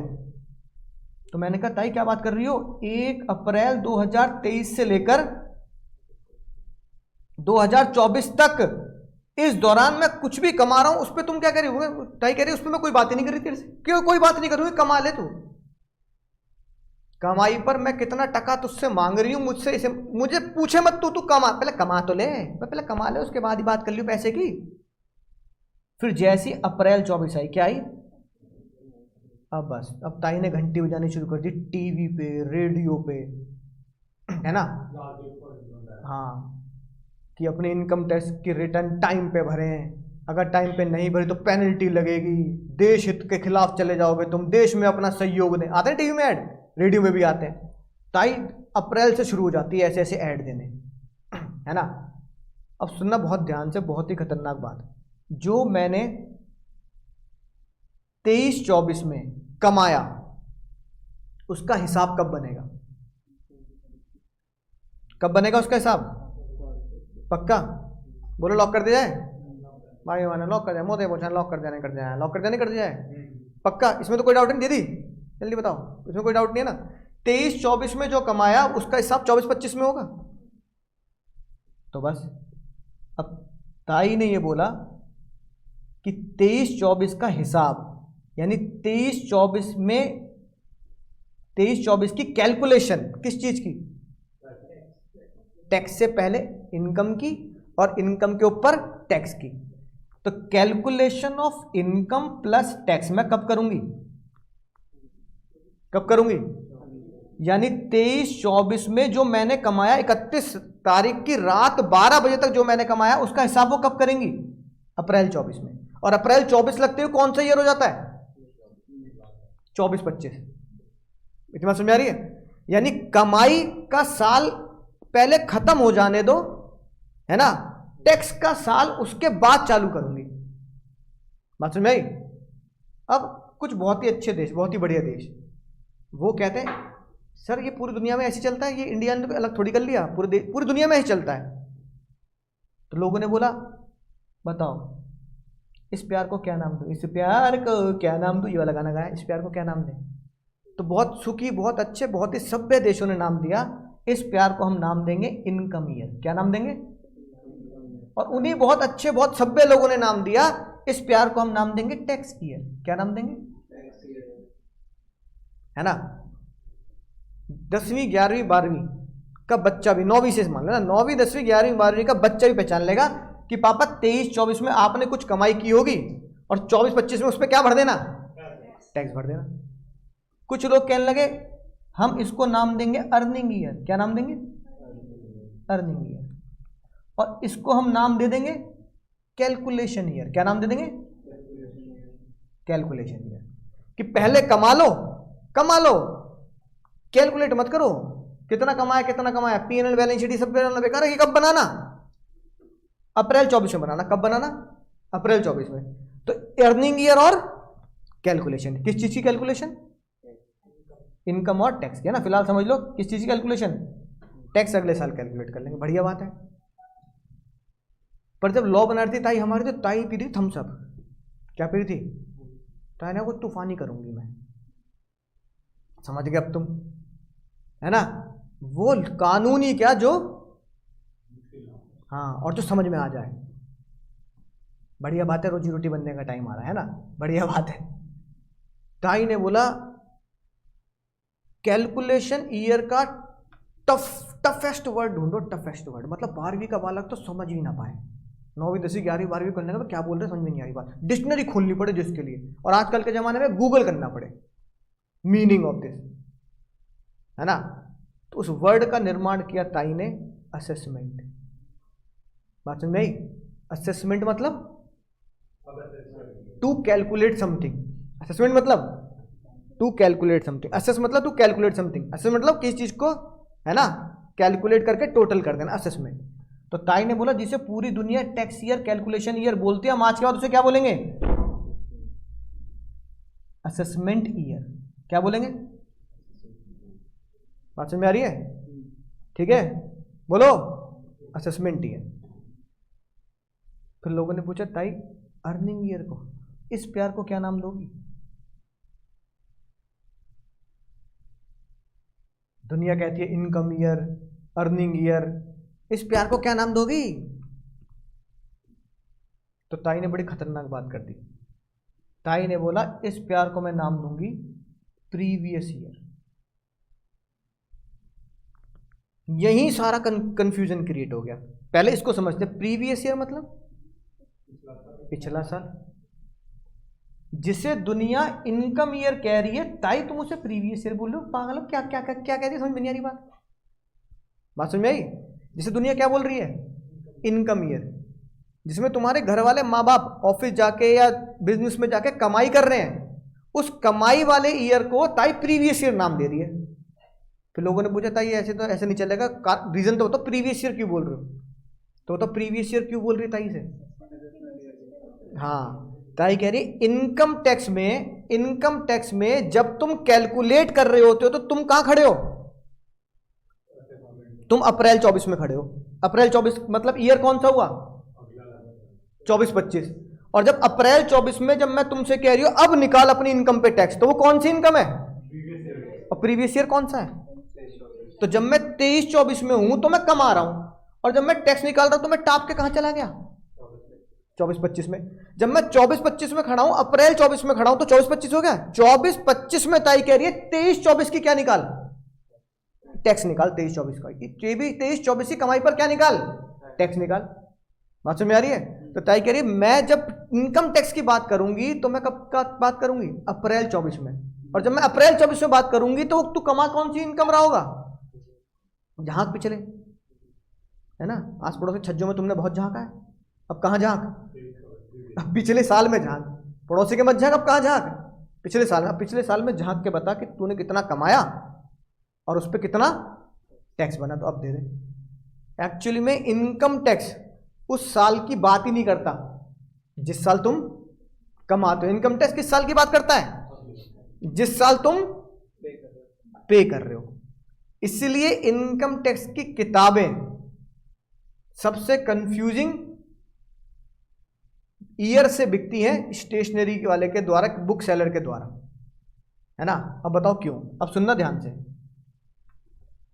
ये हो गया अकाउंट, बताओ इतनी बात खोपड़ी में चलेगी ना, है ना, कोई दिक्कत तो नहीं है। अब ये हो गया अकाउंट। अब तुम जस्ट दीवार पार बैठे हो, दीवार पार अकाउंट्स पढ़ रहे हो। वहां अकाउंट्स वाले सर ने तुमसे बोला हम बैलेंस शीट बना रहे हैं 31 मार्च 2024, प्रीवियस ईयर आउटस्टैंडिंग बोल। ए भाई प्रीवियस ईयर आउटस्टैंडिंग बोल। अब तुम कह अच्छा अभी बता रहा हूं तो प्रीवियस ईयर कौन सा? 22-23 पक्का लॉक कर दूं? है? फिर तुम दीवार पार यहां आ गए। मैंने कहा प्रीवियस ईयर की इनकम बताइए, प्रीवियस ईयर का आउटस्टैंडिंग बता कितना है। तो प्रीवियस ईयर कौन सा? प्रीवियस ईयर कौन सा? था सर क्या हो रहा है? ऐसी फीलिंग तो नहीं आ रही? दीवार में सर मारने का मन तो नहीं कर रहा? समझ गए ना? अगर तुम समझ गए तो मुझे बताओ अकाउंट्स के प्रीवियस ईयर और मेरे प्रीवियस ईयर में अंतर क्यों है? बहुत सिंपल लॉजिक है। अकाउंट्स वाले सर आपसे इंफॉर्मेशन मांगते हैं इस डेट को खड़े होकर। कब? मार्च 24 में खड़े होकर। मैं आपसे इंफॉर्मेशन मांगूंगा अप्रैल 24 में खड़े होकर। मैं 31 मार्च को काम ही नहीं करता। मैं कब काम करता हूं? अप्रैल में काम करता हूं। ताई कह रही है तुच्छी बातें हैं, 31 मार्च 11वीं से पढ़ रहे हो, 31 मार्च को कोई काम नहीं होगा। हमारा काम कब होगा? और एग्जैक्ट डेट बताऊं? बिल्कुल सही, 31 जुलाई। 31 जुलाई होती है रिटर्न, इनकम टैक्स रिटर्न भरने की आखिरी तिथि, जो तुमने घर में भी सीखा होगा, है ना, देखा होगा। रिटर्न की डेट आ रही है, इनकम टैक्स रिटर्न भरनी, रिटर्न की डेट आ रही है। तो एक्चुअली में ताई जुलाई में काम करती है सारा। कब करती है? जुलाई में। अकाउंट्स वाले भैया इंफॉर्मेशन मांगेंगे तुमसे कब? मार्च 24 में। और मैं इंफॉर्मेशन कब मांगूंगा? जुलाई 24 में। और जब मैं कहूंगा जुलाई 24 में प्रीवियस ईयर का डेटा बताता हूं, जुलाई 24 ईयर कौन सा हुआ? तो प्रीवियस ईयर कौन सा हुआ? और जब अकाउंट्स वाले भैया 31 मार्च को खड़े होकर मांगते हैं कि जरा प्रीवियस ईयर का डेटा बता, तो उनका प्रीवियस कौन सा हुआ? समझ गए? तो आधे बच्चे यही कंफ्यूज रहते हैं, या तो ये सवाल पूछते हैं अकाउंट्स वाले भैया से, समझ में नहीं आ रहा, वहां बोल रहे हैं प्रीवियस ईयर 23-24, यहाँ बोल रहे हो प्रीवियस ईयर 22-23, क्यों कह रहा है ये? वो कह रहा है भाई ये, अरे विनोद हो कह रहा है ये। हाँ, इसलिए डिफरेंस है। और मजेदार बात यह है कि जब मैं प्रीवियस ईयर में 23-24 की इनकम निकाल रहा हूं, तो कमाई 23-24 की है, बस 23-24 को प्रीवियस ईयर बोल दिया जाता है, क्योंकि मैं कहां हूं? जुलाई 24 में खड़े होकर बात कर रहा हूं। अकाउंट्स में भी कमाई कब की है? 23-24 की है, लेकिन उसको प्रीवियस ईयर इसलिए नहीं बोला जाता, उसको करंट ईयर बोला जाता है। 23-24 क्या बोला जाता है? Current year. उसको करंट ईयर इसलिए बोला जाता है क्योंकि वो कब खड़े हैं, किस डेट पे खड़े होकर तुमसे डेटा मांग रहे हैं? मार्च में खड़े होकर डेटा मांग रहे हैं। इसका मतलब 24-25 में मैं कैलकुलेशन तो करूंगा, लेकिन 24-25 में जो कैलकुलेशन करूंगा किस ईयर की करूंगा? 23-24 की ही करूंगा, है ना। इसलिए इनकम टैक्स की किताबें किस हिसाब से आती हैं? असेसमेंट ईयर के हिसाब से आती है। किस हिसाब से आती है? यानी असेसमेंट ईयर 24-25 के जो रूल हैं वो आपकी 23-24 की कमाई को कैलकुलेशन करने पे निकाले जाएंगे। समझ में आ रही बात? तो ताई जो बजट देती है ना, ताई जो बजट देती है, जिस ईयर में खड़ी उस ईयर का बजट नहीं देती ताई, वो बजट लागू होता है 1 अप्रैल से। बात समझ में आई ना? बजट पेश कर दिया कब? फरवरी में। लागू कब होगा? यानी कि वो 1 साल बाद के लॉस बताती हैं। ठीक है, तो अपने एग्जाम में भी यही है। तो अभी ताई ने बजट दिया तो हमारे एग्जाम में लागू नहीं हुआ। जो ताई ने बजट कब दिया था? फरवरी 23 में, है ना, वो हमारे एग्जाम में लागू होगा। तो फरवरी 23 में दिया, तो ये हमारे एग्जाम में ईयर कौन सा आ रहा है? 23-24। तो हमारे लिए कौन सा लॉ लगेंगे? 24-25 के। ठीक है, अगली बात, सर ये बुक अपडेटेड है 24-25 असेसमेंट ईयर के हिसाब से, है ना। अगर कोई बच्चा कहता है कि सर मैं फर्स्ट ग्रुप या दूंगा कब? नवंबर में 24 में नहीं, कौन से में? मई 25 में, है ना। तो उसके लिए असेसमेंट ईयर 24-25 वाला नहीं लगेगा, फिर कौन सा चला जाएगा? 25-26। तो अपनी बुक हिसाब से क्या है? अपडेटेड है ना, कि आपको इसमें कौन सा डेटा मिलेगा? असेसमेंट ईयर 24-25 का ही मिलेगा। बात समझ में? इसलिए मैं बुक में लिख देता हूँ, कंफ्यूजन ना हो। तो तुम पहला पेज देखोगे ना, तो चलो इसमें दिखाता हूँ। पहला पेज अगर देखोगे तो इसमें यही लिखा है, पढ़ो, देखो क्या लिखा है।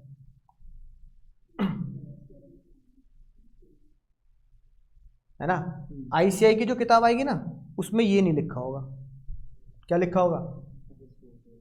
फिर बच्चा कहता किताब आ गई, लेकिन किताब तो अगले अटेम्प्ट के बच्चों की आई है, 24-25 एडवांस में भेज दी। ऐसा नहीं है, वो रूल 24-25 के हैं जो किस पे लगेंगे? 23-24 की कमाई पर लगे। बोलो इतनी बात समझ में? अब ये लिखा कहाँ है सर? है ना, ये सर लिखा कहाँ है? जो अपने नोट्स में ये यहां लिखा है, ये अगली क्लास में बताऊंगा ये। इसलिए देखो, जो डेफिनेशन है असेसमेंट ईयर की है, प्रीवियस ईयर कोई डेफिनेशन इतनी खास है नहीं, बहुत आसान सी डेफिनेशन। रेड लाइन से देखो क्या लिखा है। Assessment year means the year in which income of the previous year is assessed. बताओ टुच्ची डेफिनेशन है कि नहीं है? तो पूछी नहीं जाती, बेसिक बात है, बीकॉम में भी नहीं पूछते। तो बच्चों वाली बात है, क्या पूछ रहे हो तुम सीधे से एग्जाम में, है ना। समझा की बात? बताओ असेसमेंट ईयर वो ईयर होता है जिसमें प्रीवियस ईयर की इनकम को असेस किया जाता है, यानी कि कैलकुलेट किया। आसान बात, ये तो बताया मैंने तुम्हें। तो अपने एग्जाम में असेसमेंट ईयर कौन सा आ रहा है? 24-25। तो अपने एग्जाम का प्रीवियस ईयर कौन सा है? 23-24। असेसमेंट ईयर कौन सा है? 24-25। ठीक है, कब से शुरू होता है? जो अकाउंट्स में खेलते आए हम 1 अप्रैल से लेकर 31 मार्च तक। अब आती है बात प्रीवियस ईयर क्या होता है। अब ताई को समझ में नहीं आई बात। ताई ने कहा भाई अब इसकी डेफिनेशन क्या दूं, है ना। जैसे वो कंपनी लॉ में था ना, public company means a company which is not a private company, simple life, मजामा, सिंपल लाइफ, है कि नहीं बात। तो ताई ने कहा इसकी डेफिनेशन क्या बनाऊं, वो इन्होंने जुगाड़ वाली डेफिनेशन बना दी। कुछ ना समझ में आए तो ये बोल दो, previous year means the year preceding the assessment year, preceding, पहले वाला। तो कोई डेफिनेशन है? तो बस ये लॉजिक समझने के लिए एग्जाम में पूछी नहीं जाएगी ना, ऑब्वियसली बात है, पता लग रहा है कि कोई खास बात है नहीं इसमें। तो बताओ असेसमेंट ईयर क्या हुआ? Assessment year is the year in which income of the previous year assessed, previous year is the year in which is preceding to the assessment year. अब एक केस लॉ है फाइनल का, लेकिन मुझे बहुत मजेदार लगा, इसलिए मैं इंटर में बताता हूं। सीए फाइनल का एक केस लॉ है, इंटर में पूछेंगे नहीं तुमसे, लेकिन इतना मजेदार केस लॉ है कि मैं इंटर वाले बच्चों को जरूर बताता हूं कि भाई इंटरेस्ट लेके पढ़ोगे तो हर चीज आपको, है ना, मजे में लगेगी। एक एसएससी तुम्हारे जैसा खुरापाती दिमाग का एकदम तेज तर्रार सी है ना, वो एक छोटी सी रिक्वेस्ट लेके गया ताई के पास हमारी। उसने ताई से बोला, ताई पैसे कमाता हूं 23-24 में, है ना, मान लो वही लेते हैं इनकम, 20 लाख रुपए कमाए। तो ताई ने कोई बात नहीं, 6 लाख ढीले कर दो भाई, 6 लाख मेरे, 14 लाख तेरे, खेल खत्म। तो कह रहे ताई 6 लाख भी देने को तैयार हो। लेट गया चरणों में। ताई कह रही क्या कर रहा तू? चप्पल चुरा रहा? नहीं, चप्पल नहीं चुरा रहा ताई, पैसे की बहुत जरूरत है, अभी नया नया घर लिया है, किस्तें जानी है, एडवांस देना, ये है वो है, पक्का मम्मी कसम खा रहा हूँ ताई, मम्मी कसम खा रहा हूँ, है ना, मम्मी कसम से बड़ी कोई कसम नहीं है हमारे देश में भाई, है कि नहीं बात, ठीक है ना, सही बात है, मम्मी कसम खा रहा हूँ। मम्मी ताई कह रही कसम कसम मत खा ताई, जहां कहोगे उस पेपर पे लिख के दे दूंगा। 6 लाख रुपए 2028-29 में ले लेना, तब तक मेरा सारा हिसाब किताब, घर परिवार, किस्त वगैरह सब हो जाएंगी ताई। मैं मुझसे आप क्या ले लो, लिख के ले लो, आप कॉन्ट्रैक्ट करवा लो, और ताई अगर दिल पे ज्यादा लगे तो ब्याज भी ले लो, ईएमआई टाइप की कर दो, चाहे समझ लो लोन टाइप कर दो। 1 ईयर का टैक्स, यानी कि वो चाहता है प्रीवियस ईयर 23-24 का असेसमेंट ईयर 28-29, ताई की लीगल लैंग्वेज में अगर बोले तो। अब ये केस कोर्ट में चला गया, है ना, वकील साहब ने, सीए साहब ने ये बोला कि मेरा क्लाइंट अगर कह रहा है कि 23-24 का टैक्स मैं 28-29 में भरना चाहता हूं और उस पर ब्याज भी देने को तैयार है ना, लगा लो 10% का ब्याज, ये 6 लाख रुपए ब्याज लगा लगा के वो 28-29 को देगा 4 साल बाद, 5 साल बाद। अरे तो सरकार को दे रहा हूं ना, मैं लिख के भी दे रहा हूं ना, बैंक भी तो रिकवरी करता है, बैंक भी तो ये सब लोन टाइप देता है, तो क्या दिक्कत है। My client wants to shift the assessment year of 23-24 to 28-29। हो सकता है, नहीं हो सकता? नहीं, बहुत बढ़िया बात, बहुत। आज मेरे पास पेल पेनली भी होती है ना भाई, चॉकलेट होती है, मैं बिल्कुल अपने हाथ से खिलाता चॉकलेट। खेल खत्म एक शब्द से, पता है किस शब्द से? इससे। जज साहब ने बोला आ गए सीए साहब बिना पढ़े।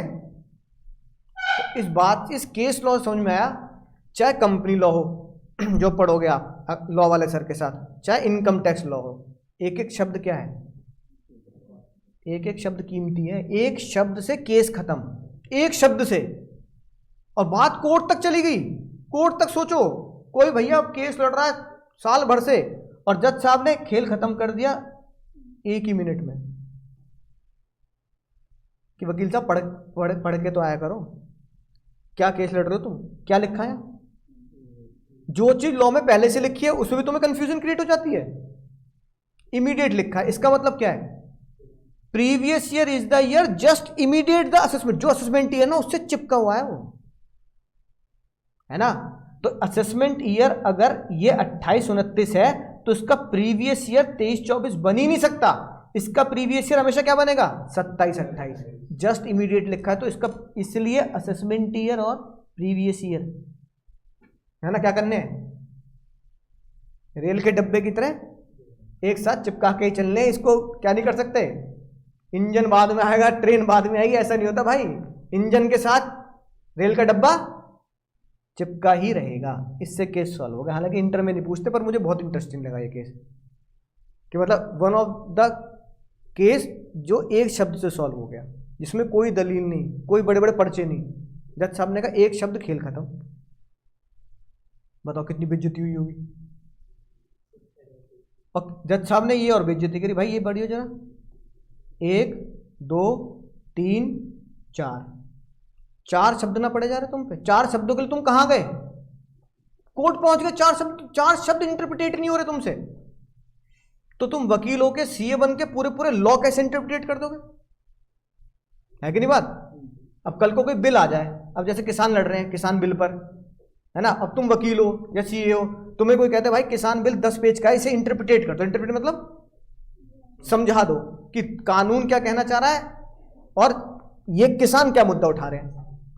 तो इंटरप्रिटेट करके तो किसान को बताया जाएगा ना कि भाई ये मुद्दा है, तो किसान कह रहे ना ये तो गलत है भाई, ये मुद्दा, चल ये तो ठीक है भाई, ठीक है। तो जज साहब कह रहे हैं भाई तुमसे एक्सपेक्ट किया जाता है कि तुम पूरा का पूरा एक्ट को इंटरप्रिटेट करोगे, एक्ट को, और तुम पे यार भाई 4 शब्द इंटरप्रिटेट ना हो रहे भाई। बताओ, financial year, immediate preceding assessment year, तुम पे 4 शब्द नहीं पकड़ में आ रहे। तो कई बार सुप्रीम कोर्ट डांट भी लगाता है ऐसे कि फालतू केस लेके आकर टाइम वेस्ट मत किया करो, पढ़ लिया करो, है ना। तो ये वो केस होते हैं जो अजीब सी बात है, इमीडिएट बात समझ में आई, केस भी समझ में आ गया, प्रीवियस असेसमेंट समझ में आ गया ना।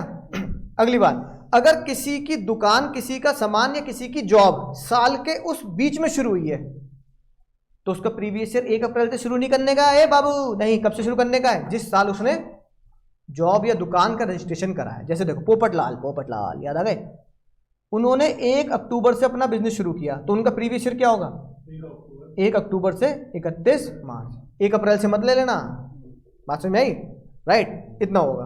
बोलो इतनी बात समझ में आ गई। तो प्रीवियस ईयर असेसमेंट समझ में आया। अभी नहीं जाने का बुलाती है, मगर जाने का नहीं, अभी थोड़ा सा और बढ़ाऊंगा, है ना, एक चीज़ और पढ़ाऊंगा अभी, इसलिए आज ब्रेक नहीं दे रहा, वरना तो क्लास में ब्रेक लेके फिर हम पढ़ेंगे।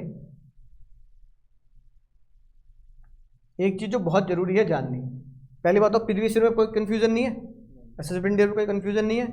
50-50 नंबर का डायरेक्ट, 50 नंबर का indirect. Income tax practical 15 number के एमसीक्यू, जीएसटी थ्योरी 15 नंबर के एमसीक्यू, है ना। इनकम टैक्स थोड़ा लेंथी है, जीएसटी छोटा है, राइट। अब बात आती है आज की आखिरी बात, जो हर एक इंसान पूछता है कि भाई मुझे टैक्स कब देना है, ये बताओ। तो बताओ, चाय वाले भैया हमारे पेड़ के नीचे चाय लगा रहे हैं, चाय बेच रहे हैं, टैक्स भरेंगे नहीं भरेंगे? क्यों नहीं ऐसे कहते? तुम सीतारमन कुर्सी बैठ गए भाई, ताई गुस्सा करे, अच्छा मेरे फैसले ले रहे हैं, क्यों नहीं भरेंगे? कुछ लोग नहीं, हाँ कुछ लोग नहीं, कुछ कमाई एग्जेम्प्ट हो जाती है, ठीक है, वो उसमें सब लोग आते हैं, यानी कि मेल फीमेल जैसा कोई दर्जा नहीं है, कमाई का दर्जा है ना। और वो दर्जा पता क्या है, हालांकि 2 तरीके से बताया गया, लेकिन मैं तुम्हें आज आसान वाला सिखाऊंगा। आसान वाला सीख जाओगे तो थोड़ा सा लेंदी वाला तुम्हें अपने आप आ जाएगा। वो दर्जा है, वो कमाई की लिमिट है, दर्जा है 2.5 लाख। कितना है? 2.5 लाख। यानी कि ताई ने ऐलान कर दिया लाल किले पे खड़े होके, 2.5 लाख तक मैं किसी की कमाई पर टैक्स नहीं दूंगी, है कि नहीं बात? टैक्स नहीं वसूलूंगी। 2.5 लाख तक जो है सब तुम्हारा, मेरा कुछ नहीं है, सब तुम्हारा रख ले, है ना। तो 2.5 लाख में ऐसे कह के ताई ने बड़ी बेइज्जती की। ताई ने बोला तू घर चला ले, देश बाद में चला ले। घर तो चलाना पड़ा है, देश चलाएगा तू, ठीक है। तो वो जो ऐड आते हैं ना, देश में योगदान करो, ये करो, वो किसके लिए? जो 2.5 लाख से ऊपर कमा रहे हैं। तो 2.5 लाख तक, 2.5 लाख तक कितना मोटा मोटे कितने हो गए? 21-22 हज़ार रुपये महीना। 21-22 हज़ार रुपये में घर चल रहा है, तुम बताओ, है कि नहीं बात? राइट। आटा दाल चावल पूरे नहीं हो पा रहे भाई 21-22 हज़ार में, तो ठीक है। तो तुम देश के चलाओगे, घर नहीं चला पा रहे। तो ताई ने कितना बोला? 2.5 लाख सबके लिए माफ। इसको बोलते हैं इनकम एग्जेम्प्ट। क्या बोलते हैं? एग्जेम्प्ट का मतलब क्या होता है? छूट, यानी कि माफी। और 2.5 लाख को बोलते हैं एग्जम्पशन लिमिट। क्या बोलते हैं मुन्ना मुन्नी? Exemption limit. तो हमारे देश में एग्जम्पशन लिमिट कितनी है? बात समझ में? इतनी है। अब सुनना मजेदार बात, एक बंदा कह रहा है मेरी इनकम बिल्कुल शगुन की 2,51,000। कहने का रुक जा पहले सुन ले, मेरी पूरी बात सुन ले। 2.5 लाख तक माफ है। अगर तूने 2.5 लाख से लेकर 5 लाख तक कमाए, कितने कमाए? ज्यादा नहीं मांग रही, चिल्लड़ दे दी बस, चिल्लड़ 30% नहीं मांग रही। कभी सोचे 30% मेरे ऊपर इल्जाम लगा दे, मात्र कितना दे दे? कमाई का 5% मेरा, 95% तेरा। दर्द नहीं हुआ इतना, चल 5% तो झेल लेंगे। दूसरा बंदा कह रहा है मेरी इनकम है 6 लाख तक, अब बताओ क्या करोगे? कहने का 6 लाख है तो तू कमा रहा है 6 लाख। तो ताई ने बोला जो 5 से ऊपर कमाएगा, और ताई ने कहा जो 10 तक कमाएगा। चिल्लड़ में क्या करते रहूंगे? 6, 7, 8, 10 तक। तुम मुझे दे दो ना, सीधा 20 10 का स्लैब ही गायब कर दिया ताई ने। बहुत चालू निकली ताई। ताई की नजर में 2.5 वाला तो गरीब है ना, प्योर गरीब जिसे बोलते हैं, और 5 वाला हाँ है ना, 2.5 वाला तो वही है जो एकदम से बोलते हैं पॉवर्टी लाइन से नीचे जिंदगी वाले, वो तो वही है भाई ताई की नजरों में, है ना। और 5 लाख कमाने वाला चल ठीक है, बस जीवन गुजार रहा है तो 5% तो दे ही देगा। 5 से 10 वाला किस कैटेगरी में आ गया? थोड़ी सी अमीर कैटेगरी में। और फिर हमने पूछा ताई अगर 10 से ऊपर कमा रहे हैं तो ताई ने बोला जो 10 से ऊपर कहां तक? 50 लाख 1 करोड़ नहीं। ताई ने कहा 10 से ऊपर, ज्यादा टफ नहीं, 10 से ऊपर इनफाइनाइट कमा, कितना दे दे? 30% का टैक्स दे दे। कितना दे दे भाई? 30% का टैक्स दे दे। अब सुनना बहुत ध्यान से, 2,51,000 रुपए कमाए, कितना % टैक्स लग गया? कितने रुपए? करना जरा कैलकुलेटर लेके आना रोज। हाँ बता दो, एग्जैक्ट बता दो। अकाउंट्स की क्लास में तो और टैक्स की क्लास में कैलकुलेटर लेके आना है। 7,550। 2,51 का 5%, 50 रुपए?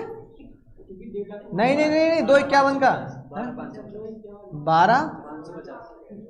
12,550, यही आएगा ना 12,550।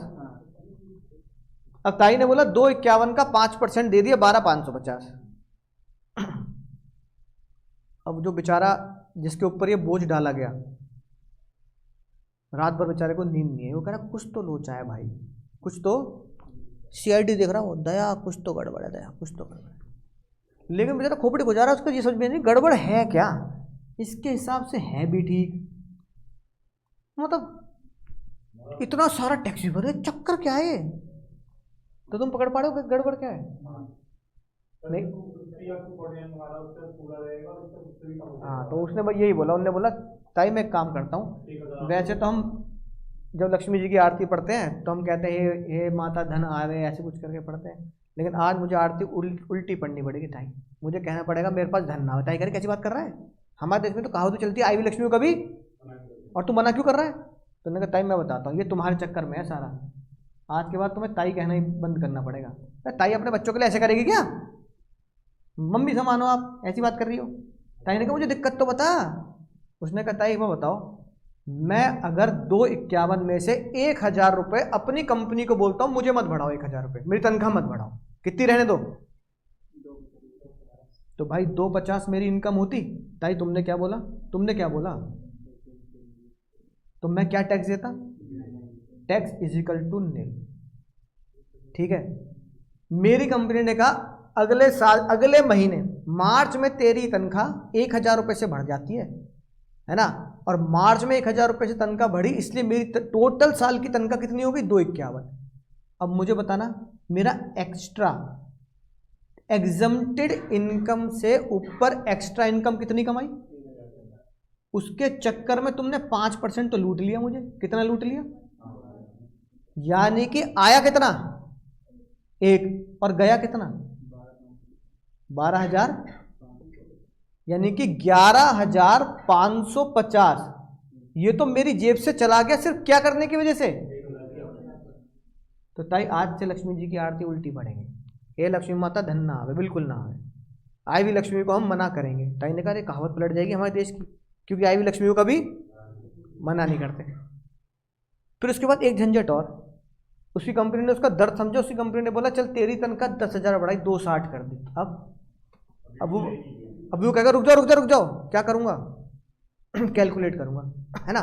260 का 5% बढ़े कितने 10, जा कितने रहे 13। कह रहा ना मुझे नहीं चाहिए पैसे। तो कंपनी गुस्सा करेगी नहीं करेगी?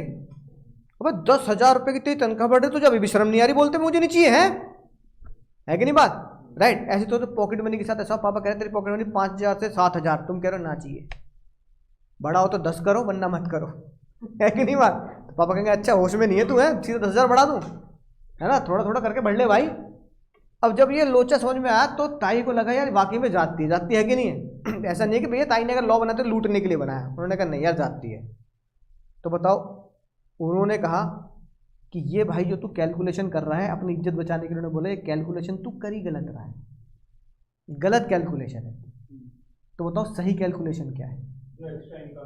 हाँ, बस उसी बेचारे, है ना, भोलू ने, जो बेचारे इतना भोला था अपने दुख दर्द ताई को बांट के आया, उसी बेचारे भोलू ने ये बोला कि ताई मैं सिर्फ इतना चाह रहा हूं कि तुमने मेरी जो इनकम एक्स्ट्रा बढ़ाने पर टैक्स लगाया, जितना तुमने बढ़ा दिया उसमें से जो लेना है ले लो। तो मान लो पहले 250 थी, अब कितनी हो गई 251। तो भोलू बेचारे को क्या क्या तसल्ली है, ताई ज्यादा से ज्यादा कितने मांग लेगी, ज्यादा से ज्यादा ताई कहेगी 1,000 के 1,000 रख जा, ठीक है। मेरे 250 पहले कोई टैक्स नहीं जाता था, अब मैंने 1,000 बढ़ा दिए तो ताई ने कितने मांग लिए, 1,000 के 1,000 मांग लिए, कोई दर्द नहीं, है ना। जितना एक्स्ट्रा आया मैं उतना देने को तैयार हूं, लेकिन जितना पहले आ रहा था उसमें से क्यों मांग रही हो, बात समझ में आई ना। तो कह रहे 250 से ऊपर 51 होते, तुम तो मेरी जेब से 11,500 मांग रही हो। अरे 1,000 के 1,000 रख लो, तुम्हें ज्यादा दिक्कत है तो 1,000 रख लो। कल को मेरी कंपनी कितने बढ़े 10,000, कितना लिख लो 10 रख लो, 13,500 क्यों मांग रही हो, 10 के 10 मांग लो। ताई ने फिर उस दिन ऐलान किया, है ना, जो मैं हर बच्चे को हिंदी में लिखवाता ना, तो टैक्स का अपना रजिस्टर बनाना भाई, बढ़िया सा बनाना, ऐसा बनाना कुछ बढ़िया सा रजिस्टर, है ना, उसमें अपने नोट्स बनाएंगे, क्लास नोट्स, और क्वेश्चन की सॉल्व करने की ट्रिक्स, है ना। तो आज की पहली राज की बात, राज की बात बताइए वाला गाना गाते हुए, आज की राज की बात बताओ, क्या राज की बात लिखेंगे? ऐसी बहुत सारी राज की बात लिखाऊंगा मैं तुम्हें, नहीं, राज की बात लिखेंगे। टैक्स हमेशा देश आज़ादी से 100 सालों तक हमेशा किस पे लगाना है, एक्स्ट्रा इनकम पर लगाना है, क्यूमुलेट इनकम पर नहीं लगाना। गलती से भी क्यूमुलेट मत कर देना, उसे जोड़ मत देना, किस पे लगाना है। अगर मैं तुम्हें बोलूँ एक्स्ट्रा इनकम पर टैक्स लगाना है तो स्लैब रेट बोलना, इसको बोलते हैं स्लैब रेट, क्या बोलते हैं स्लैब रेट बोलना। 0 से नहीं, 0 से 2.5, हाँ 0 से 2.5 कह दो नील, या एग्जाम्ड कहते हैं ना, 2.5 से 5, 5%, 5 से 10, 20%, और अबव 10 30, है ना। इतनी बात समझ में। अब ये बताओ जितना वो कमा रहा है वो किस कैटेगरी के अंदर है, इस वाली में आ गया। और फिर राज की बात हमने राज की बात क्या सीखी, तो पिछला जो पड़ाव था उसके ऊपर एक्स्ट्रा कितना कमाया, 1,000 का, तुमने कहा ताई में इसके अंदर लपेटा जाएगा 5%, कितना 50 रुपये टैक्स है, कुछ ज़्यादा थोड़ी है। ताई कहे तूने कितना कमाया 1,000, मुझे कितने दे दे, तो क्या दिक्कत है 50 रुपये देने में दिक्कत कर रहा है, बता। चाय पी जाएगा 50 रुपये की तू अकेले खड़े हो गए, कुल्हड़ वाली, है कि नहीं बात। तू 50 रुपये ताई को नहीं दे सकता। तो लोगों ने कहा चलो ताई ठीक है, इतना तो एक्सेप्ट करते, इतने पे हम धरना विरोध प्रदर्शन कुछ नहीं करेंगे, मान लेंगे, चलो ताई, है ना। अब इसको करेंगे कैसे एग्जाम में, पहले मैं एग्जाम में नहीं, पहले बता रहा हूँ हम कैसे करेंगे, फिर एग्जाम में कैसे करेंगे वो बात अलग है, वो स्टेटमेंट फॉर्म में करेंगे। सबसे पहले बताओ केबीसी देखा है सबने, अभी मत कहना केबीसी दिखा दो, मैंने आज 2 वीडियो दिखा दी और नहीं दिखाऊंगा ना, केबीसी देखो, केबीसी सबने देखा है। तो बच्चन साहब कहते हैं अरे आओ भाइयों बहनों आ जाओ पर हम खेलते हैं कौन बनेगा करोड़पति। फिर वो कंटेस्टेंट को बताते हैं पढ़ाओ, पहला पढ़ाओ 10, वो बताते हैं 10 से ऊपर कूद के 10 तो लेके ही जाएगा। दूसरा पड़ाव 3-20 है ना, याद है? 3-20 पे अगर आ गया तो 3-20 के ऊपर जो भी तू आंसर गलत देगा 3-20 तो तेरे खाते में आएंगे। और आखिरी पड़ाव 7 करोड़ है कि नहीं बात? 3 पड़ा 7 करोड़ के बाद गेम खत्म, यानी कि 7 करोड़ जीत गए, अगला खिला 14 करोड़ का, है कि नहीं बात? ऐसा नहीं होगा भाई, 7 करोड़ के बाद खेल खत्म।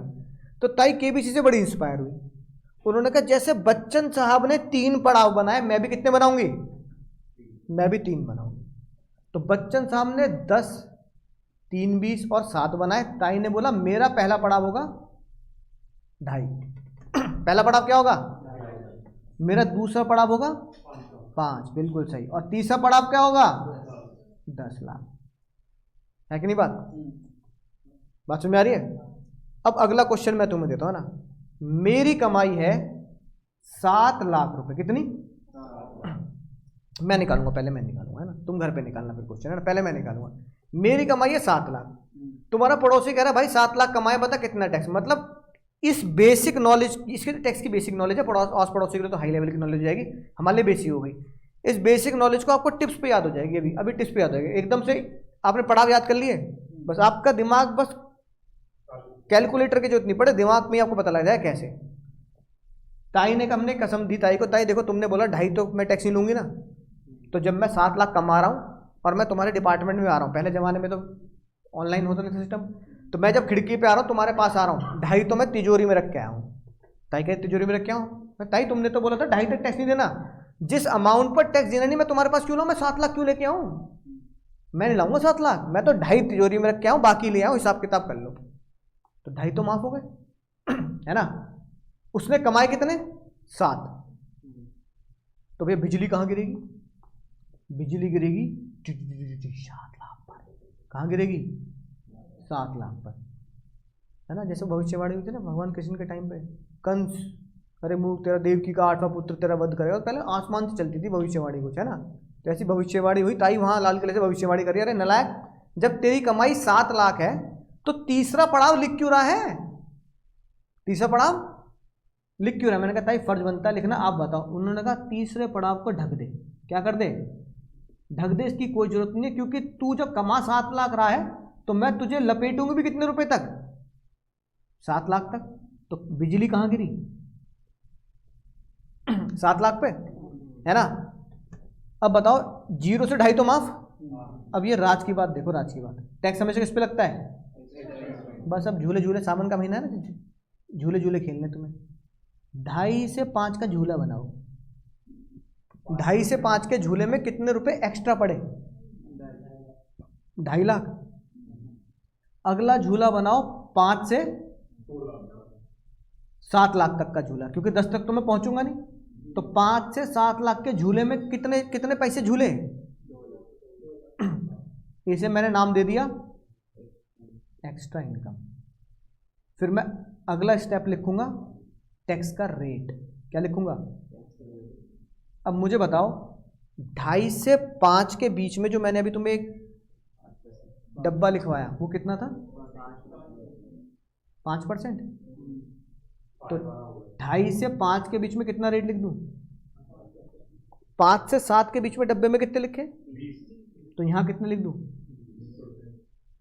अब मैं अगला स्टेप लिखूंगा टैक्स का अमाउंट। क्या लिखूंगा? बोलो भाई, टैक्स का अमाउंट बोलो। 12,500, 40,000, है ना। इसको टोटल कर दो यहीं 52।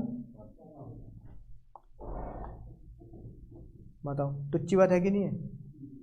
है ना। अभी तक नहीं, अभी रहेगी।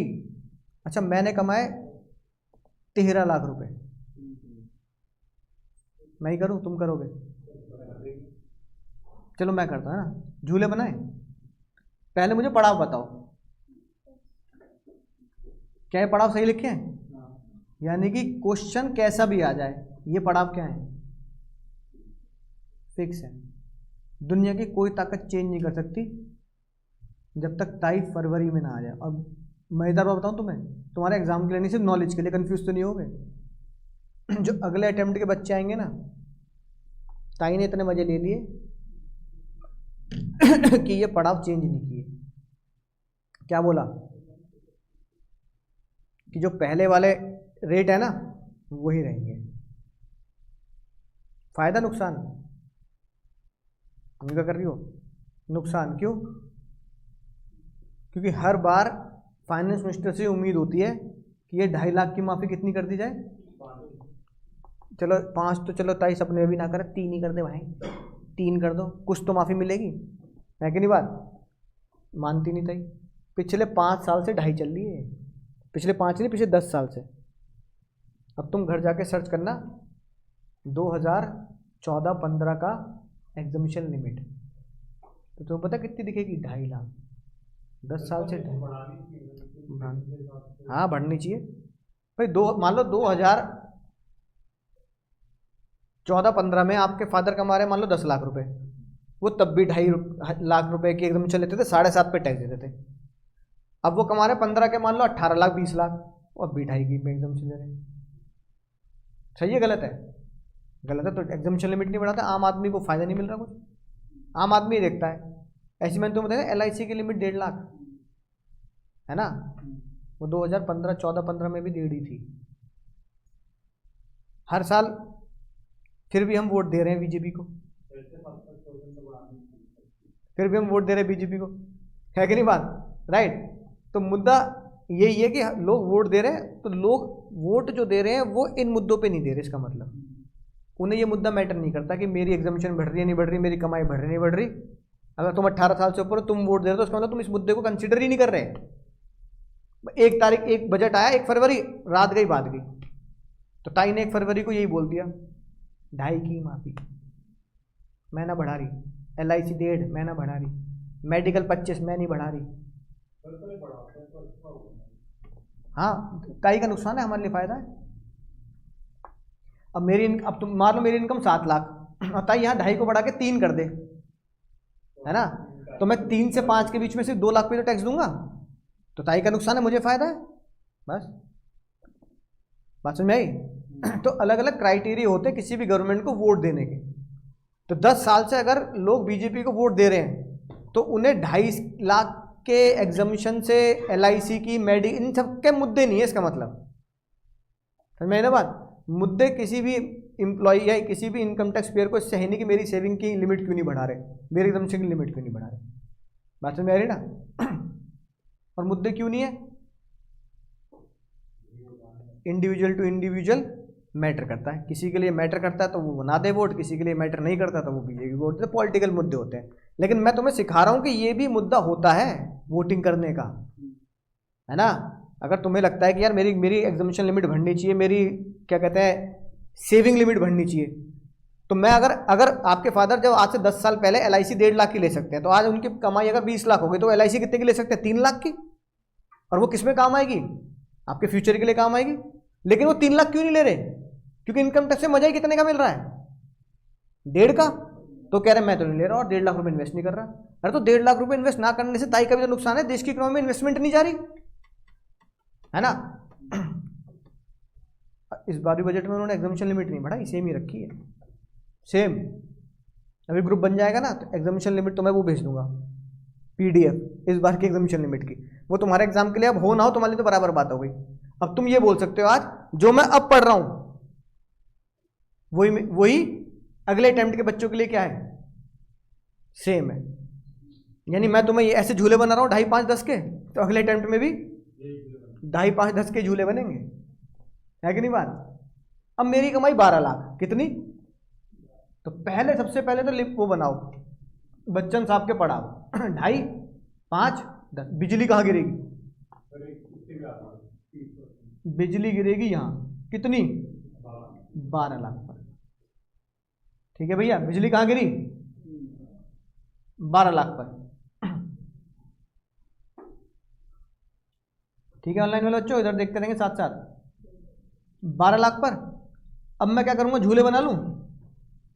तो भाई झूले बना लेते हैं। अब बिजली 12 लाख की गिरी, अब सिंपल झूला, पहला झूला 2.5 से 5 के झूले में कितने आए? एक्स्ट्रा गिरना, पूरे मत गिर देना। 5 से 10 के बीच में कितने आए? और जहाँ तक बिजली गिरी वहाँ तक कितने आए? रेट बोलना, रेट, यहाँ पे रेट और यहाँ पे रेट, अमाउंट 12,500।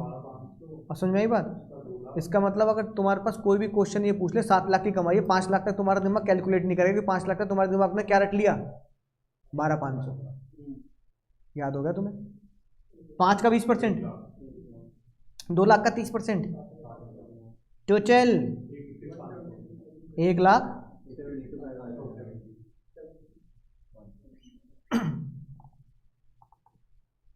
मुश्किल है कुछ?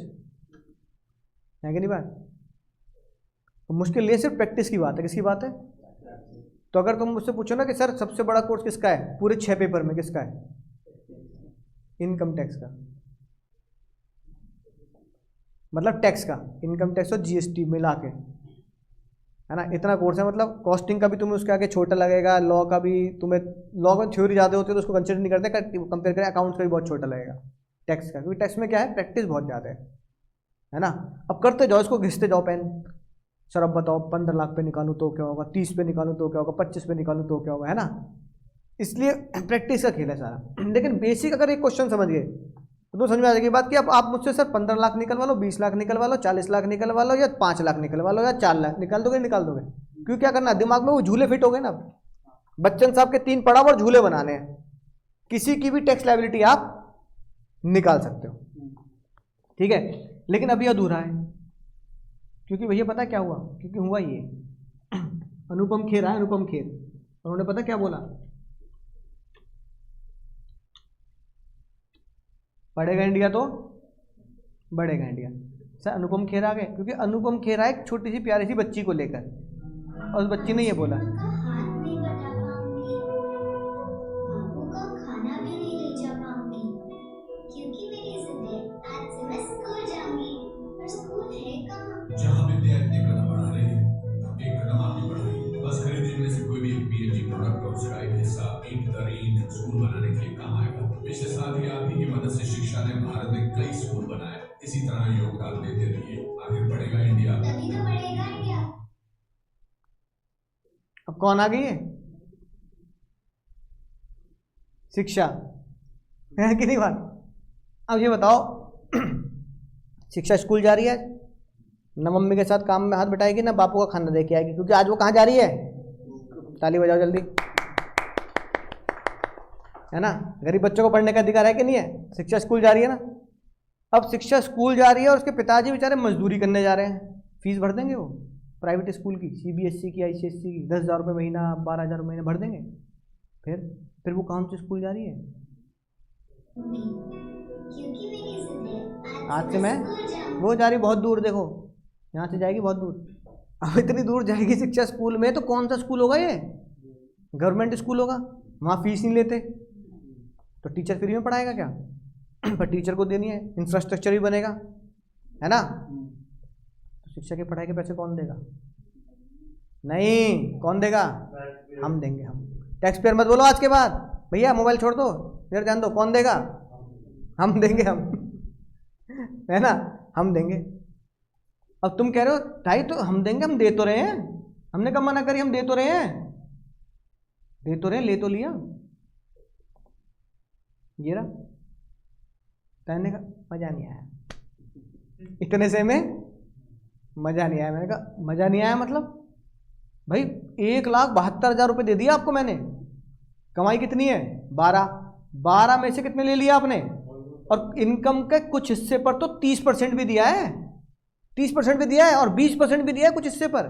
चलो 5 वाला तुमने बोल दिया छोटा अमाउंट है, अरे 20% 30% तक तो टैक्स ले लिया। आप कह रहे हो कि कम पड़ रहे हैं, कहने का ये टैक्स तो डिफेंस मेडिकल यहाँ चला गया।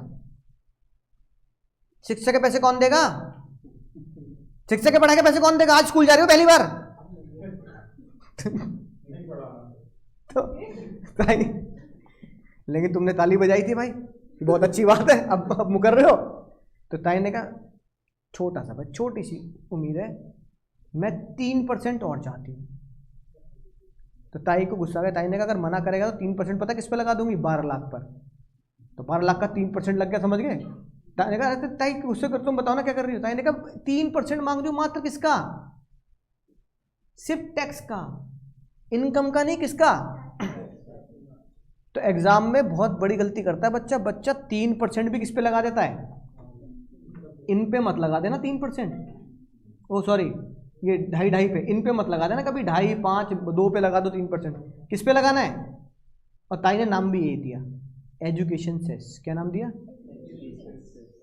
हाँ, सेस मतलब cess is also kind of, जैसे होता है duty, import duty, export duty, तो duty is also the kind of tax, बस नाम बदल दिया।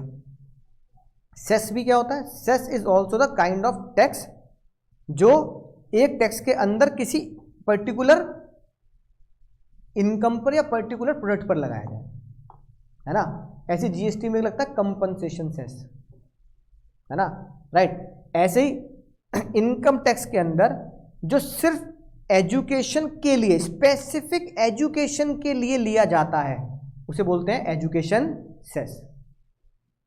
और वो इनकम पे नहीं लग रहा, किस पे लग रहा है? टैक्स पे। तो 1.72 का 3% बताओ। 1.72 का 3%, 5175। चलो भाई, बहुत दिल पे तीर चुभा है ना।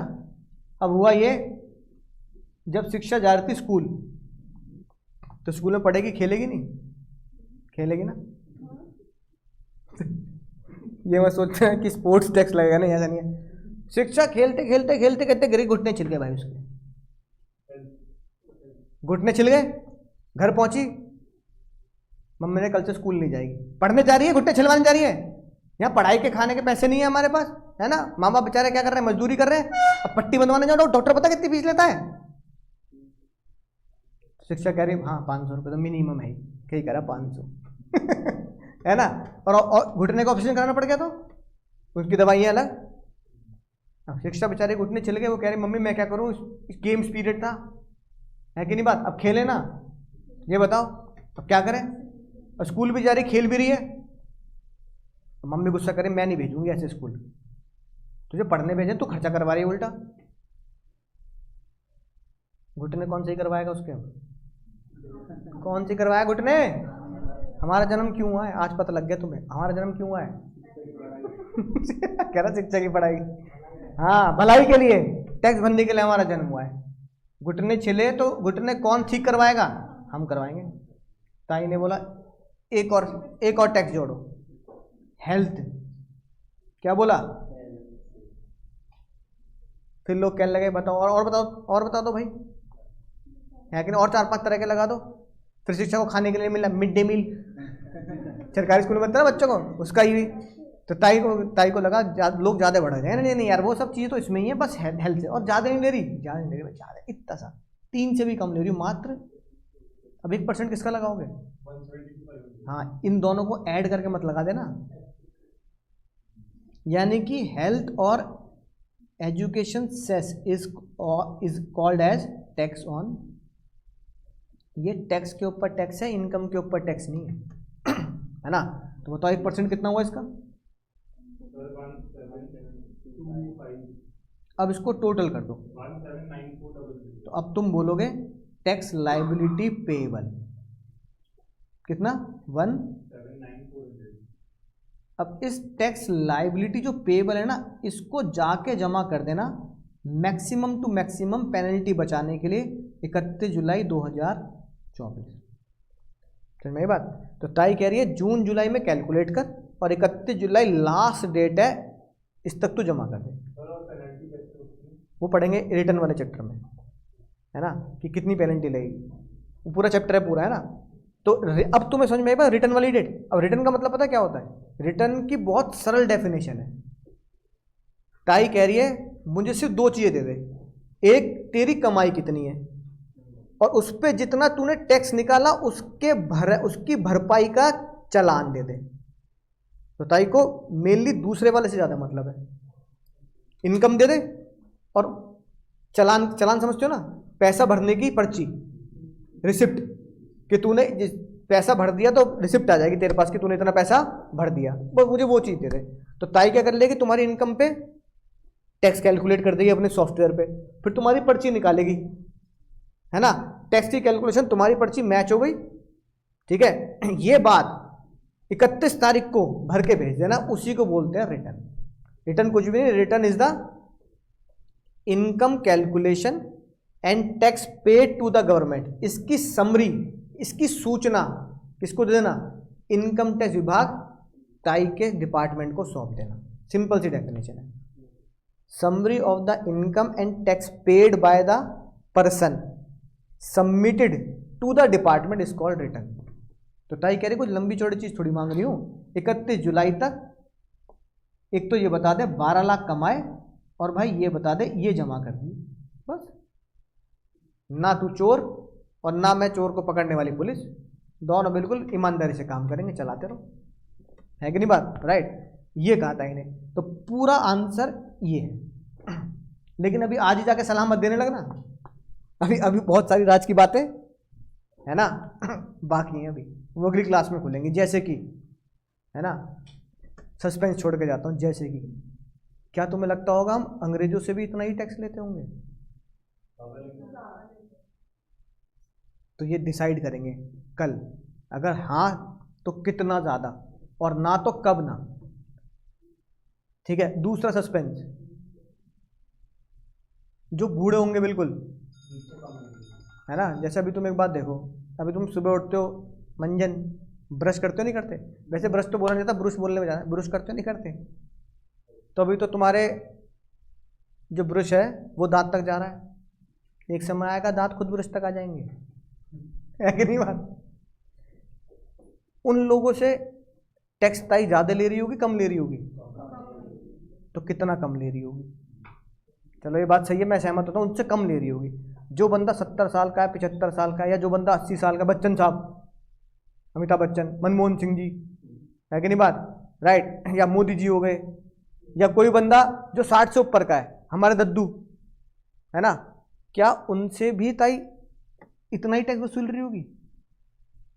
तो ये राज की बात कल पता लगेगी, है ना। अंग्रेजों से भी इतना ही वसूल रही होगी, तो ये राज की बात कल पता लगेगी। यानी कि अभी ज्ञान 50% है, क्या है, लेकिन आज का जो 50% ज्ञान है वो कल के बेस में आपको आसान लगेगा, क्योंकि झूले बनाने सीख गए तुम। तो अब तुम झूले बनाने सीख गए, तो चाहे झूले पे दादू को बिठा दो, अम्मा को बिठा दो अपनी, है ना, या मम्मी पापा या खुद बैठ जाओ, झूले तो झुलाने हैं। तो तुम्हें पता लग जाएगा कि झूले बनाने का तरीका क्या है और स्लैब बनाने का पड़ाव क्या है, ठीक है। अच्छा बताओ, जैसे तुमने बोला कि जो व्यक्ति बूढ़ा हो गया होगा उसको एग्जम्पशन ज़्यादा मिलनी चाहिए, तो ऑब्वियसली बात है उसको 2.5 से तो ज़्यादा मिलेगी।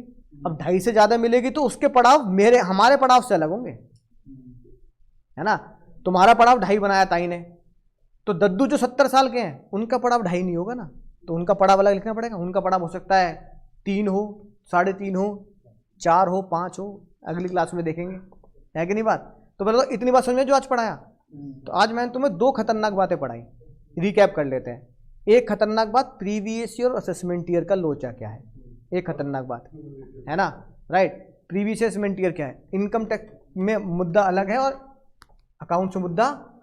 हमारा प्रीवियस ईयर 23-24 है, अपना टैक्स का प्रीवियस ईयर क्या है 23-24। हमारे एग्जाम में भी कौन सा आना है 23-24 आना है। और दूसरा, कैलकुलेट कैसे की जाती है टैक्स लायबिलिटी, है ना। और तीसरा सस्पेंस बताऊं, तीसरा सस्पेंस जो अगली या उसके अगली क्लास में सीखेंगे कि इसको हम नाम देते हैं स्लैब रेट। क्या नाम देते हैं? ये स्लैब रेट है, पड़ाव। ताई ने हम सबकी जिंदगी में 2 स्लैब रेट बनाए, और उन्हें ऐसे चूज नहीं करना, एक पकड़ लियो, एक उंगली पकड़ ली, ऐसे चूज नहीं करना। यानी अगर मैं तुमसे कह रहा हूं मेरी कमाई कितनी है 12 लाख, तो इस वाले स्लैब रेट से इतनी टैक्स लायबिलिटी आ रही है, जो दूसरा स्लैब रेट है उससे टैक्स लायबिलिटी कुछ और आएगी। तो मुझे उन दोनों में से एक चूज करना है, तो बताओ कौन सा चूज करूंगा। पर उसको सीखना पड़ेगा कि दूसरे स्लैब रेट बनाने का पर्पस क्या है। बात समझ में आ गई ना। तो अभी मैंने तुम्हें पहला स्लैब रेट सिखाया, जिसमें अभी कुछ लोग अभी ऐड करने रह गए हैं, बूढ़े बूढ़े लोग रह गए हैं और अंग्रेज रह गए हैं, है ना। और अभी दूसरा स्लैब रेट पूरा बाकी है।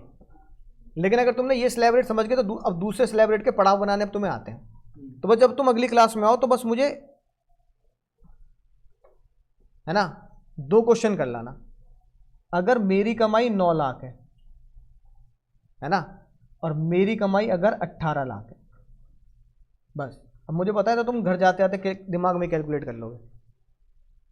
स्लैब सेम 2.5, 5, 10, तो 9 लाख पे मैं कितना टैक्स दूंगा और 18 लाख पे कितना टैक्स दूंगा ये बता देंगे। सबके आंसर मैच हो जाएंगे तो इसका मतलब तुम ये कॉन्सेप्ट समझ चुके हो। हाँ, एजुकेशन और शिक्षा के दोनों, पढ़ाई के भी और उसके घुटने के भी, है कि नहीं बात, दोनों के पैसे जोड़ने हैं।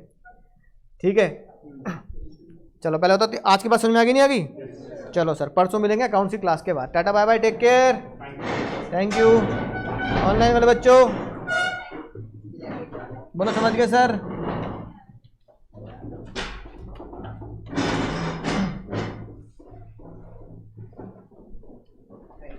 Okay, bye bye.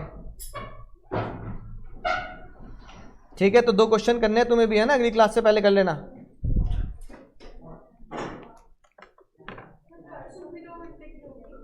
हाँ, अभी तो 2-2 घंटे करेंगे ना, फिर उसके बाद जब एक बार थोड़ा दिमाग में पेस बन जाएगा ना तो फिर ब्रेक लेके फिर 3 घंटे की हुआ करेंगे। मतलब ये सोचो टोटल 2.5 घंटे तो पढ़ना ही पढ़ना है, 15-20 मिनट के ब्रेक के साथ। ठीक है ना? Okay, bye bye, thank you.